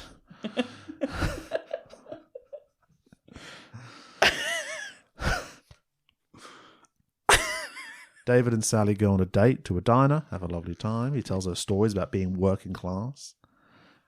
She likes how he's different to all the other boys. There's another big game day. There's a few big game days. And on this one... This is the big game day, though. There's only 2 football games in the whole movie. I guess... The first one they win. I guess so. And then there's this big game day. it's talked about that he wins other games. Yeah, true. But this is the big game day where they're versing St. Luke's. And you see here, there's confusion about the play. Dylan really wants to score a touchdown. Yeah, because Dylan's family are there, and dad's all of his there. older brothers are like football stars, and like they've got their lives fucking set. One of them just made Hall of Fame at the school for his Hall of football career at the Fame. school. What? That's crazy. That's crazy, dude. And so Dylan has to live up to this. And so and I like how many sort of steps there are in this where David Brendan Fraser, he's trying to set Dylan up for that. The coach doesn't want them to do it. Yeah, ignore the coach. But The he's coach is ignoring giving the him good coach. plays that can make them win.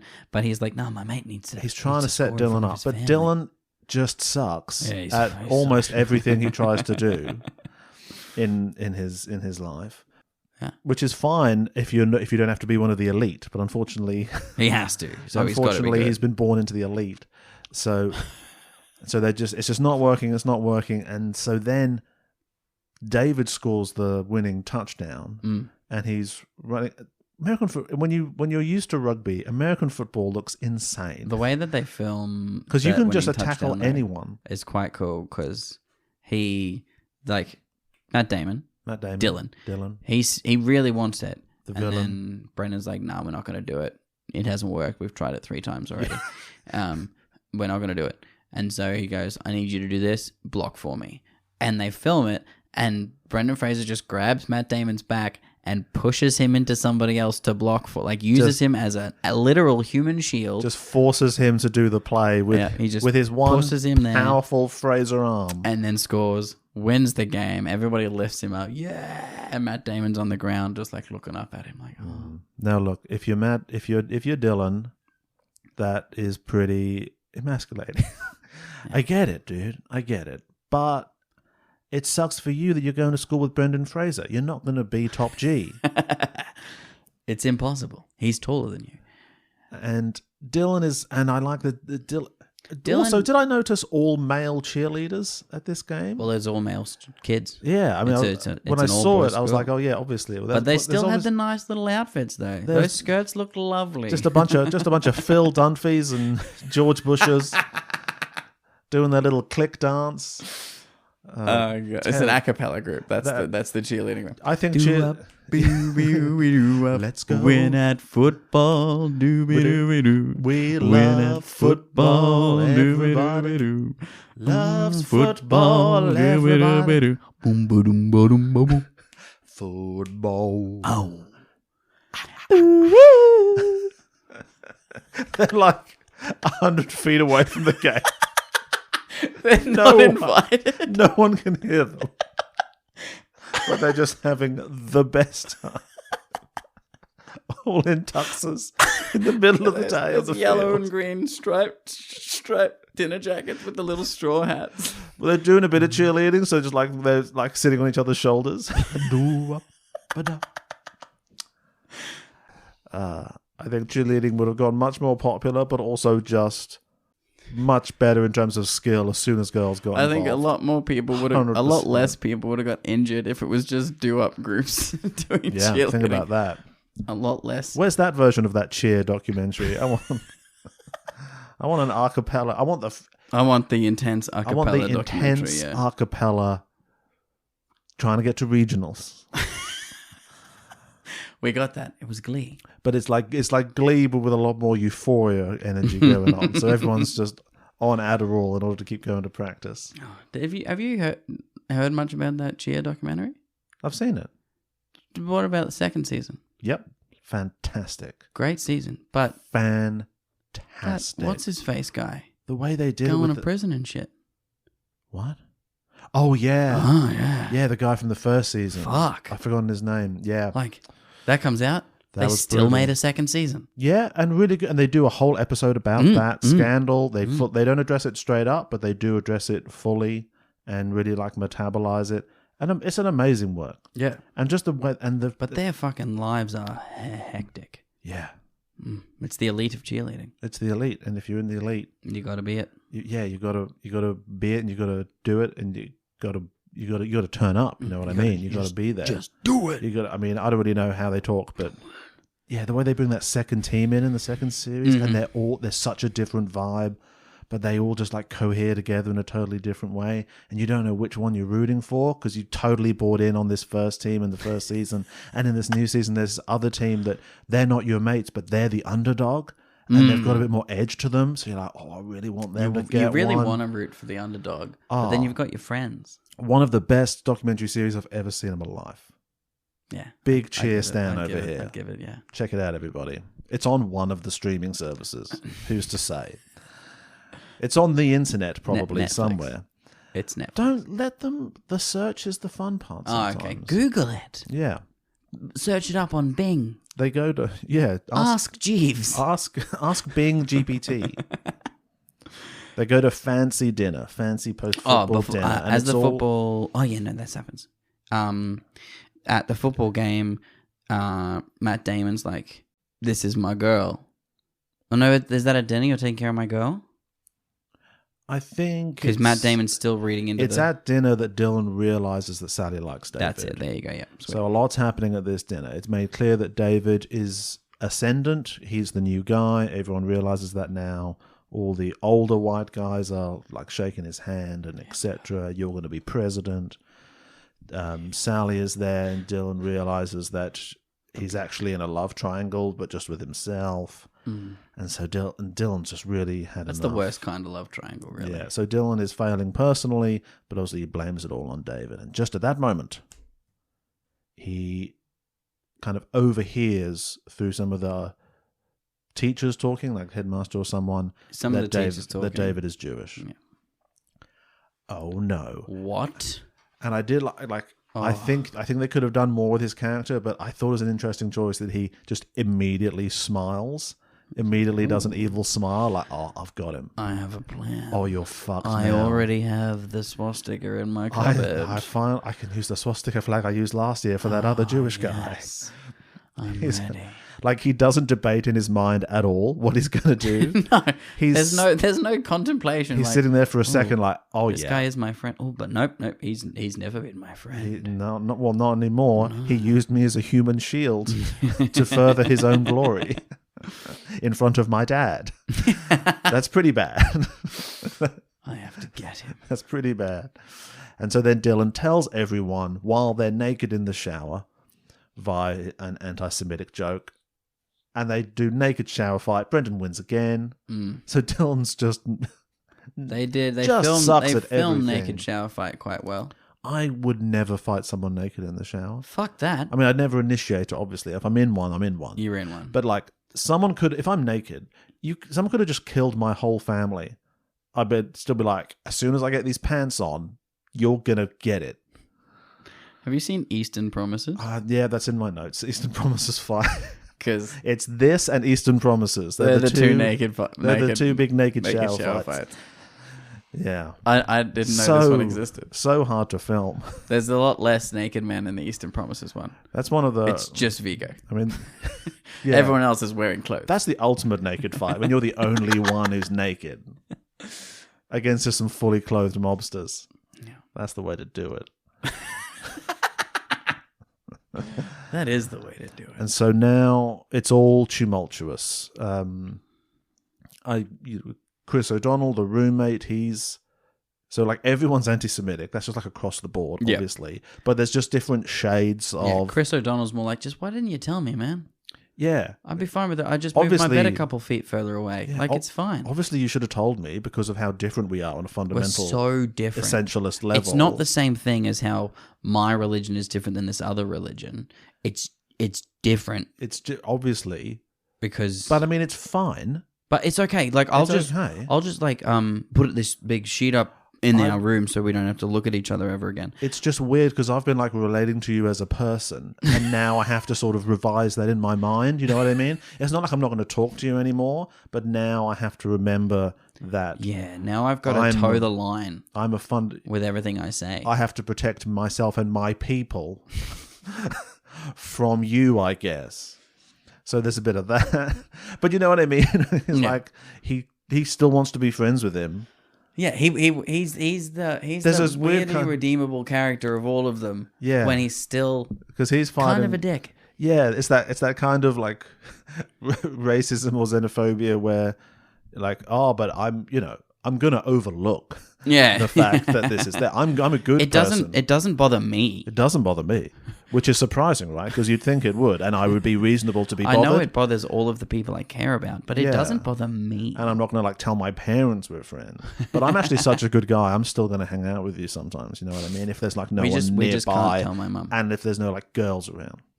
So he's that thing. And then, just immediately there's a Nazi flag in his room. That's when he stands outside and is like, I'll fight whoever did this. No one comes out. And so now... I didn't like that they cut the word coward off too quickly, though. Oh, you think? Because like he yells coward at the building when everyone's looking out their windows. Yeah, should have cut back to them feeling cowardly. I would have loved him to just yell that for a little bit, stand there angrily. Yeah, then just throw some rocks through the windows. That would be cool. Pull his shoe off and throw it. Or Chris O'Donnell's character comes down to like comfort him. He's like, "It's okay, mate. We'll find who did it." But he just assumes that it was him. He's like, and just lays into it. Just murders him.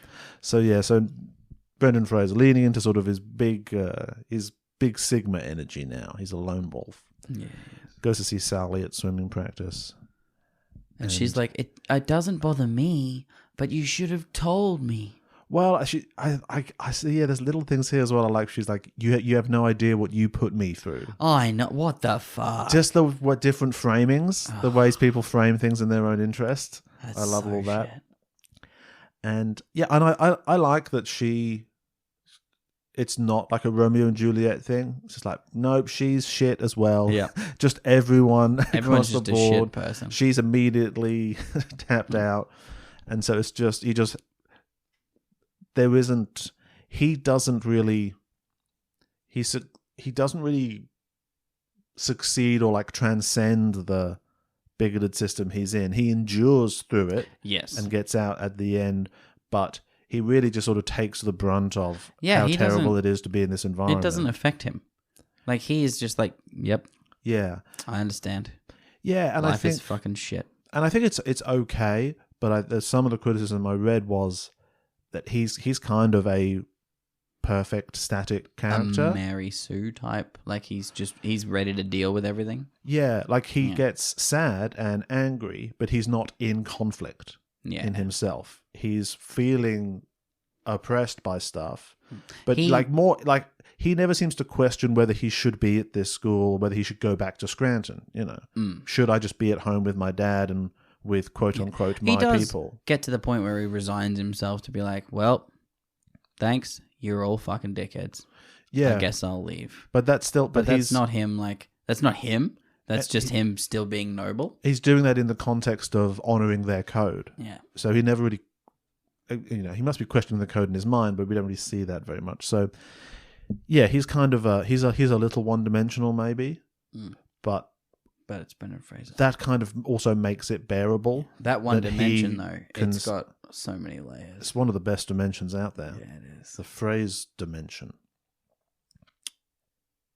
The Bren dimension. We'll just keep going.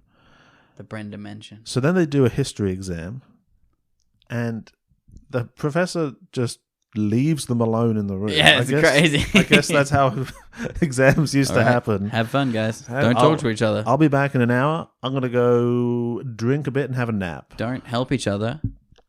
Don't say anything. Definitely don't talk to each other about all the answers so you can all know them. Yeah. And I'm winking. If the podcast doesn't understand that, I've been winking at Sam for a little bit now. I thought that was the teacher. I'm winking. This is me winking. I'm very old. Like, if a teacher leaves the room, you help each other. Yeah, 100%. Because you're bros. You're bros. Don't help Brendan, obviously. Everyone here hates him. Yeah. But at least everybody else helps each other. They all have to help each other quietly so Brendan doesn't hear. What's that? What? Nothing, Brendan. I mean, David. Whatever. So Dylan cheats. He has a little crib sheet. Someone bumps into him on the way out. He drops it. The history teacher finds it. Oh my God, someone cheated. We don't know who. Yeah, Brendan saw him cheating. But Brendan saw it, and Brendan's a good guy, and Gabe wanted to give him the opportunity to give himself up. And obviously, being a good person in almost any part of the world will not work in your favor. Yep. And so, the history teacher says, one of you have to say who cheated, otherwise I'll fail you all. Pretty intense. How big of a deal it is to fail this exam wasn't quite clear enough. It ruins every single one of their lives. Yeah, but Did you not see the 12 Angry Men scene? It ruins their lives. Yeah, but at the end, Matt Damon is like, I'm still going to get into Harvard. I was like, right? I thought you would. Yeah. Like, you'll be fine. But not all of them are Matt Damon's. And this is like just a history exam. Like, it's not like the final exam of school where we do every subject and then you throw a discus. Like, it needs his to crib be... sheet was also tiny. So, like, it was Well, an it has answer to to be. maybe one question. Because the writing on it was not small. It's just a small piece of paper with just some writing on it. 1849. I'm like, well, Oh, yes. Question 7. hope Got it. that's one of them. I didn't even know what the context is for this. I didn't even write this crib sheet. And so then there's a scene, David confronts Dylan, and this is what I think should have been beefed up a little bit more. Yep. Because Dylan says, I'm sorry, I was a prejudiced prick. He basically apologizes. He says that. And obviously he goes back on it. But I think this is hinting at there's sincere beliefs that people hold that are bigoted. Mm-hmm. But also, like, having a bigoted belief, people hold it for a reason. Like, it serves a need for them. Yep. It serves an emotional, psychological, or material need. But the and fact so, like, that he knows it's wrong. Matt Dillon. Dylan, who is another actor. he made it's an open question whether he in his heart actually has any formalized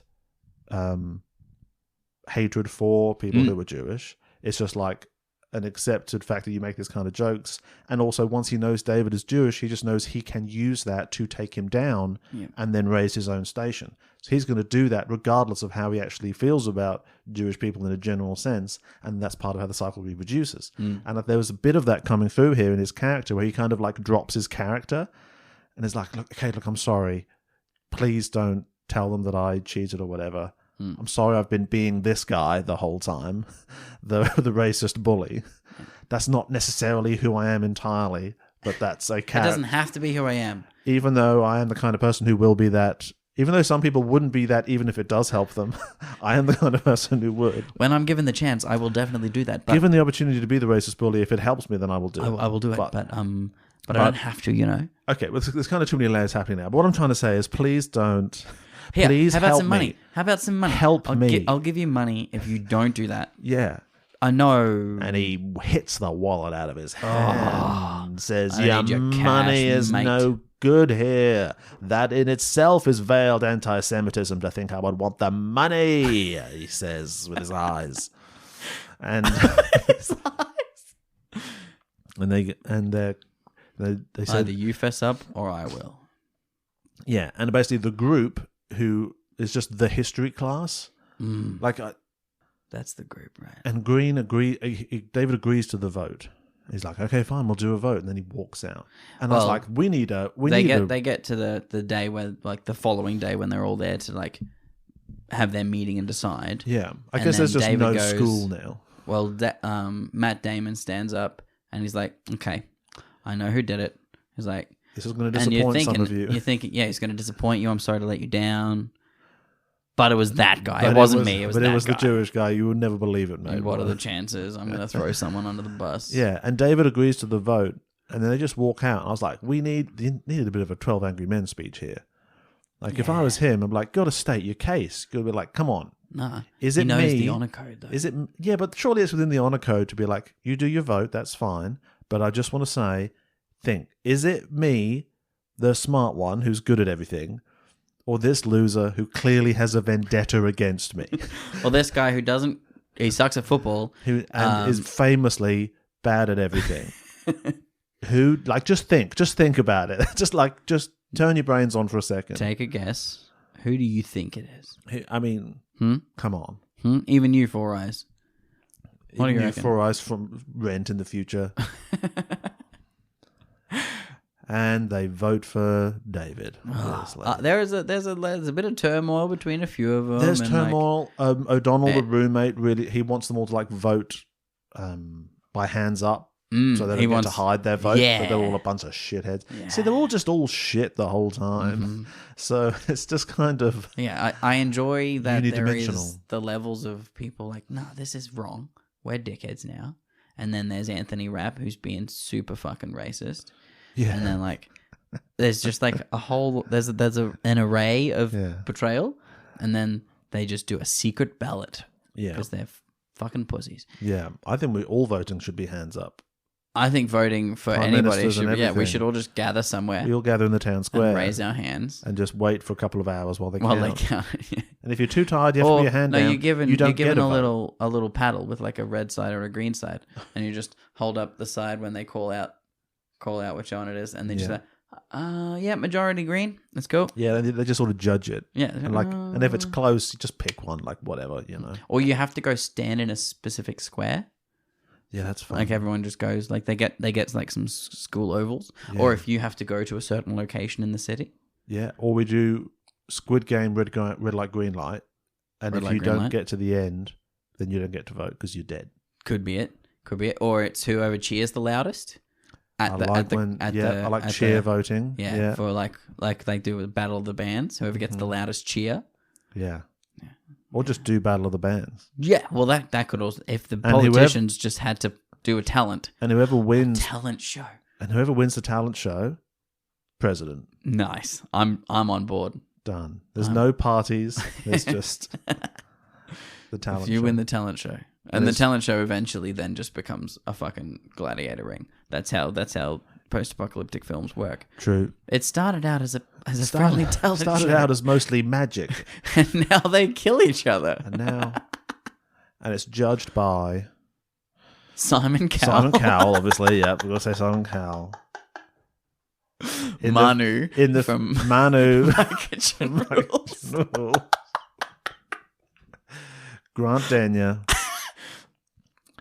And Zelensky. Delta Goodrum. Yeah. She's there for the people's vote. Yeah. She represents Zelensky. And that, I think, would be a much better and more entertaining system. David says, fine, I'll honest you. Their act has to be about their political agenda. So they do it either in song or a bit of stand-up comedy or an interpretive dance. What's the deal with sales tax? Why is GST so high? He says, I'll honor your traditions. I'll go to the headmaster and I'll lie. Oh. Good line. And then he just leaves. Because their tradition is to lie. Very much so. And this is 1959. There's a lot of lying they're going to have to do coming up. There's going to be so much more shit to lie about. For a while. It's just going to keep getting worse. But then he goes in, he honors the code, but then the head prefect saves him. I do like that he gets a little bit of a moment where he goes outside and just looks at the building. He's like, yep, this could have been my life. Oh, well. Oh, well. And he goes in, but then the head boy, this Percy Weasley's there. Percy Weasley motherfucker. And he's like, nah, mate, I saw it happen. You're fine. I could have stopped all of this at any time. I'm sorry, but we had to weed out the fucking rats. And now you know. Now you fucking know. Yeah. So he's got three friends. The two guys who left the room and this guy who weeded out all these dickheads. He's got him by the scruff of the neck in front of the head. Now you fucking know. Keep your friends close. Remember this. Pointing in his face. Remember this. Remember this. Remember what I did for you.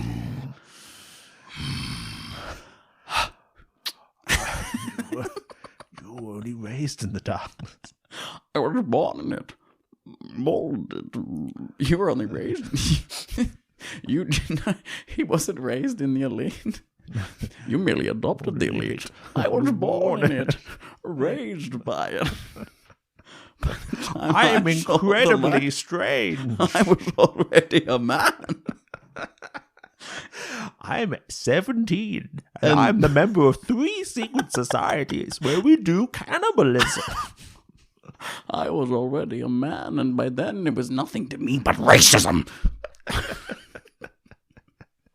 My family hid Nazis after the war. I wondered what would break first, your body or your spirit. Headmaster and the priest just watch. Guys, can we just introduce? I see this. Anne Hathaway through the grate, like, see- what have I done? Anyway, the priest is there. He's a relatable priest. How he sits on the desk. Yeah, he sits down. He's like, look, mate, The return to the Brendan Fraser filmography of relatable priest. don't give up on your future. I also enjoy that that's played by, I'm fairly certain it's the same guy who plays the relatable priest in TV Daredevil. Peter McRobbie. I think so, yeah. Yep. Father Paul Lantern in Daredevil. Yeah. Exact same character. He's 80 years old. That is an old man. Well, he's playing old men in 1993. Doesn't look it. He's doing well. Yeah. Okay. He's like Sam Ellioting. Oh yeah. Sam Elliott's hella old, but he's got that mustache. Keeps man. getting better. Hides it. What it does is the mustache just pulls down a little bit, and then no wrinkles. True. I think it is the weight of that. Yeah. Does look like it has some weight to Yeah, it, it does. doesn't it? Like the tassel on an expensive curtain. That's a weighty mustache. Those are some thick strands you got going there. That's a high thread count on that mustache. God damn. So that's that on that. And the headmaster Priest says, "Don't leave. Don't give up on your future." And yeah, headmaster's and like, Brendan's like, well, I wasn't gonna till this whole shit happened. And the headmaster's like, great, we can all forget all about this. And Brendan's like, you'll never fucking forget about it as long as you live. I enjoy that though. You're never going to forget about this because I'm going to stay here every day and I'm going to use you. You can use me for football, but I'm going to go to Harvard. He's a senior. This is like halfway through the fucking year. He's there for another 4 months max. Yeah. So this guy's going to remember it for 4 days. 4 months. 4 months. Yeah. Like, Yeah. you're never going to forget about this. Still, High school is my entire life. I'd love that Brendan's character got to just walk around this movie having killer final lines and comebacks to all the baddies and then just credits. Straight to credits. Yeah. Like there's no, He he goes walks back to out- the dorm to be friends with his mate again. Is immediately confronted by Dylan and he's like, I'm still going to get into Harvard. In 10 years, no one will remember about this, but you'll still be a Jew. And he says, You'll still be a prick. last line of the film. And he walks off triumphantly over the snow-covered grounds, reflecting on the injustices of the world and how he has risen above them Whilst wearing a morally. trench coat like a 40-year-old. As Yeah. do all the 700 other 40-year-olds that are walking around. Yeah. And that's School Ties. What a film. Yeah. What a film. I think it's okay. It's okay. It's fairly... Brendan's great. Brendan's great. Brendan is great. There's some great stuff. And this is a it is great thing okay. for all of them to have in the bank moving forward into the 90s. Like, yeah, it is. Yeah, it's a little obvious. Mm-hmm. I'd like the mechanic of the finale, of the vote and the history test, like that's all good. Yeah.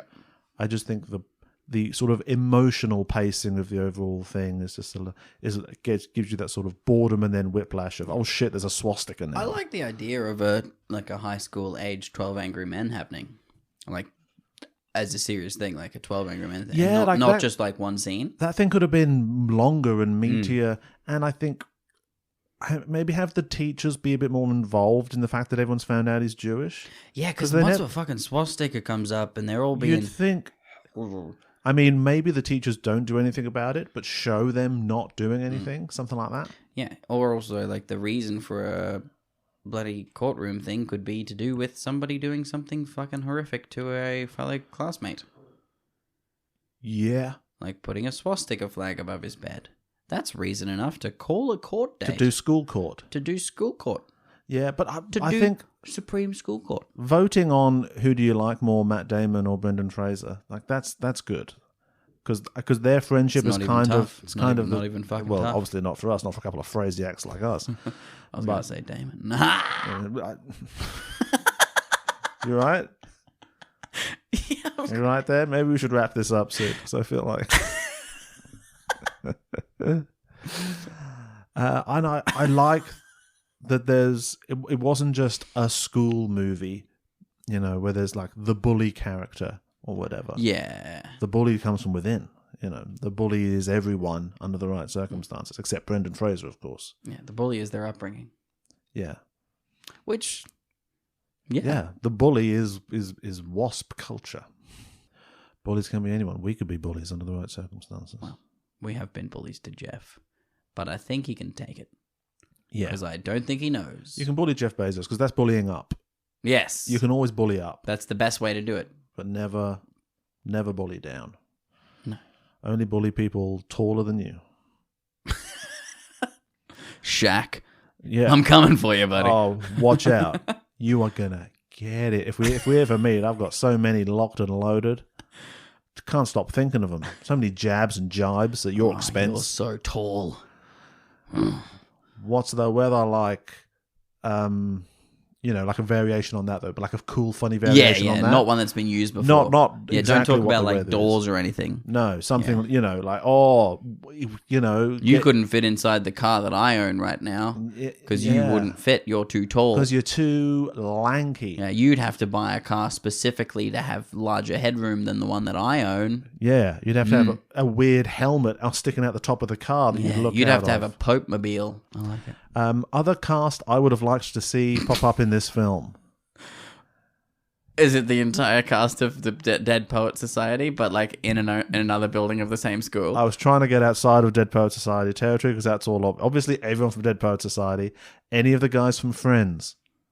Yeah. Oh, Imagine 1992 Matthew Perry walks on screen.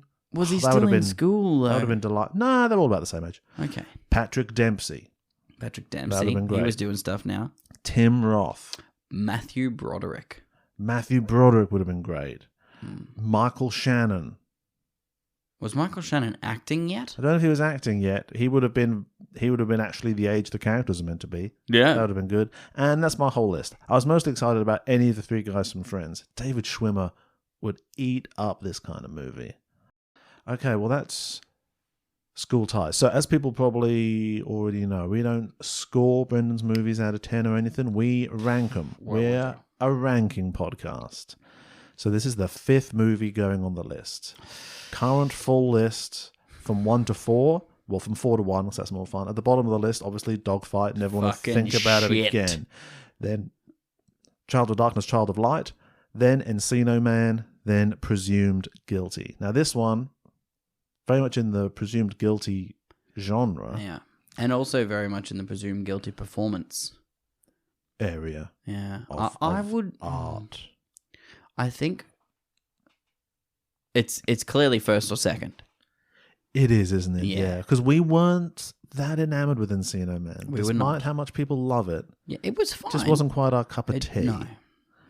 Because we know that George is coming, Yeah, and Pardon George me. is what Encino Man could have been.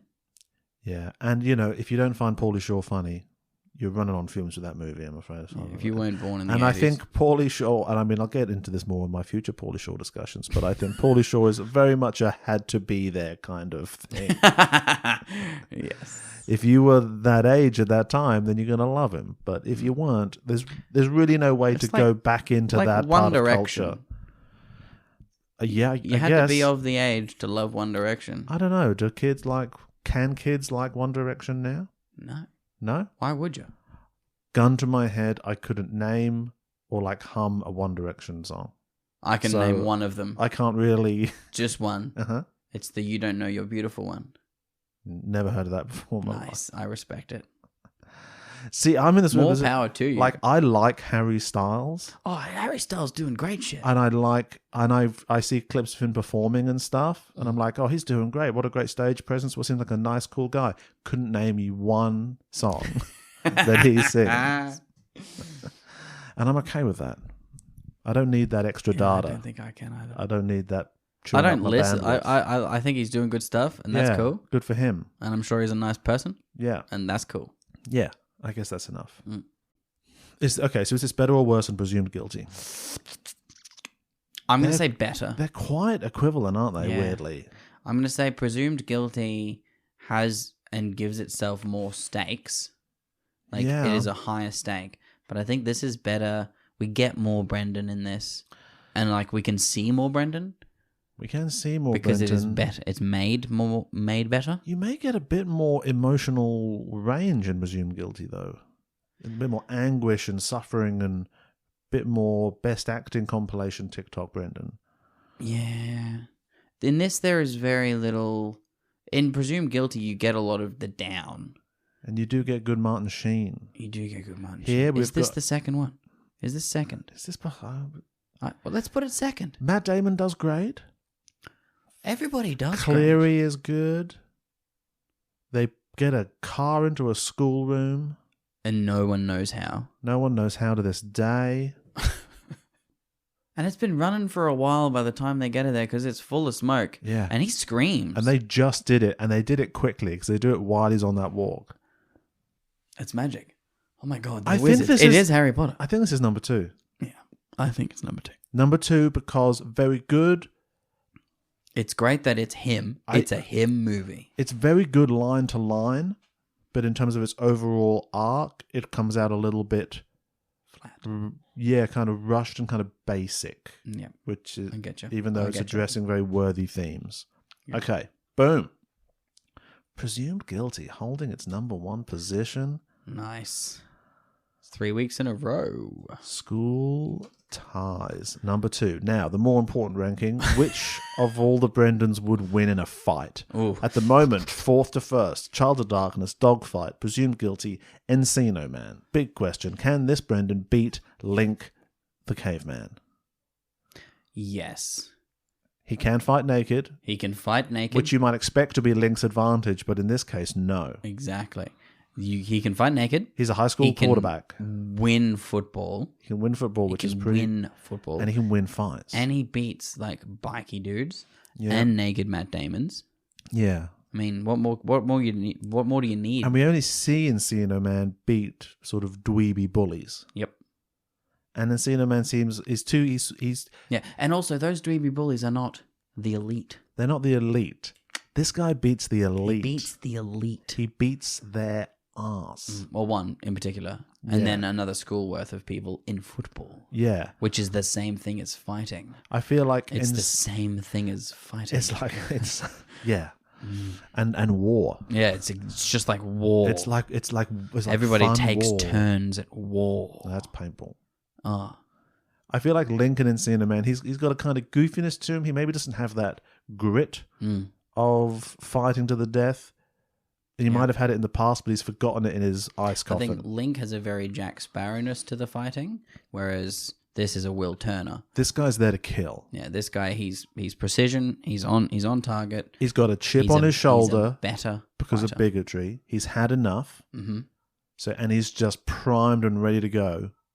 True. Like Always. always. He's just Always. ready. And he looks good in a trench coat. And he looks great in a trench coat. Yeah, he does.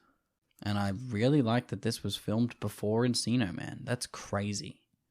Is it? Yeah, because he does, like, he is the entire film. Like, this whole film is Brendan Fraser doing acting Yeah, in every they- scene. Encino Man is Brendan Fraser talking a bit. But Yeah. I it guess. is- Yeah, I mean, this must have been filmed in the winter. And then Yeah. Encino Man's filmed in the summer. But like Although, but no, Sean different. Astin is that film. Like that film is a Sean Astin piece with Brendan Fraser in it. Well, that's not how history has remembered it. Correct. Thank you for listening, everybody. We will be back in a couple of weeks to talk about, I forget, $20. Oh, Oh, guess who's in $20? Sean. Is it Pauly Shore? No, Oh, okay. Is it Ethan Hawke? no, Oh, damn it. Who is it? it's David Schwimmer, baby. Oh. Yeah. Ooh, We'll be back to talk about $20. 1993. We're out of 92. finally. We're into 93. A comedy drama. We're getting close. We're getting close to The Whale. Oh, it's not the most recent film now. So are you going to watch The Whale? No, my thing is I haven't seen The Whale. Yeah, but there's I can't another lose movie my coming thing. out. Are we going to watch Killers of the Flower Moon? Or are you going to wait for that too? Yeah, I know that's a really hard position Yeah, to be in. this is the Renaissance. He's in stuff now. Let's talk about it later. But $20 $20. The film follows the travels of a $20 bill from its delivery via armored car in an unnamed American city through various transactions and incidents from person to person. That doesn't grab me, but we'll see how we go. I'm okay with that. Actually, that sounds different. It's gonna be a slice of life, isn't it? It's gonna be a fucking slice of life. And I love a slice of life, much more than actual life, where there's too much of it. I just you want don't a bit. full life. Yuck. Yeah, you know when you've been alive for a while, and you're like, man, this is just fucking going on. I've had enough. It's the longest thing you'll ever do. Yeah. Oh, I forgot to mention during Craig News, there's a Casino Royale musical in Japan, but we can talk about that more later. All right. Thanks for listening, everyone, and we will talk to you soon. Bye.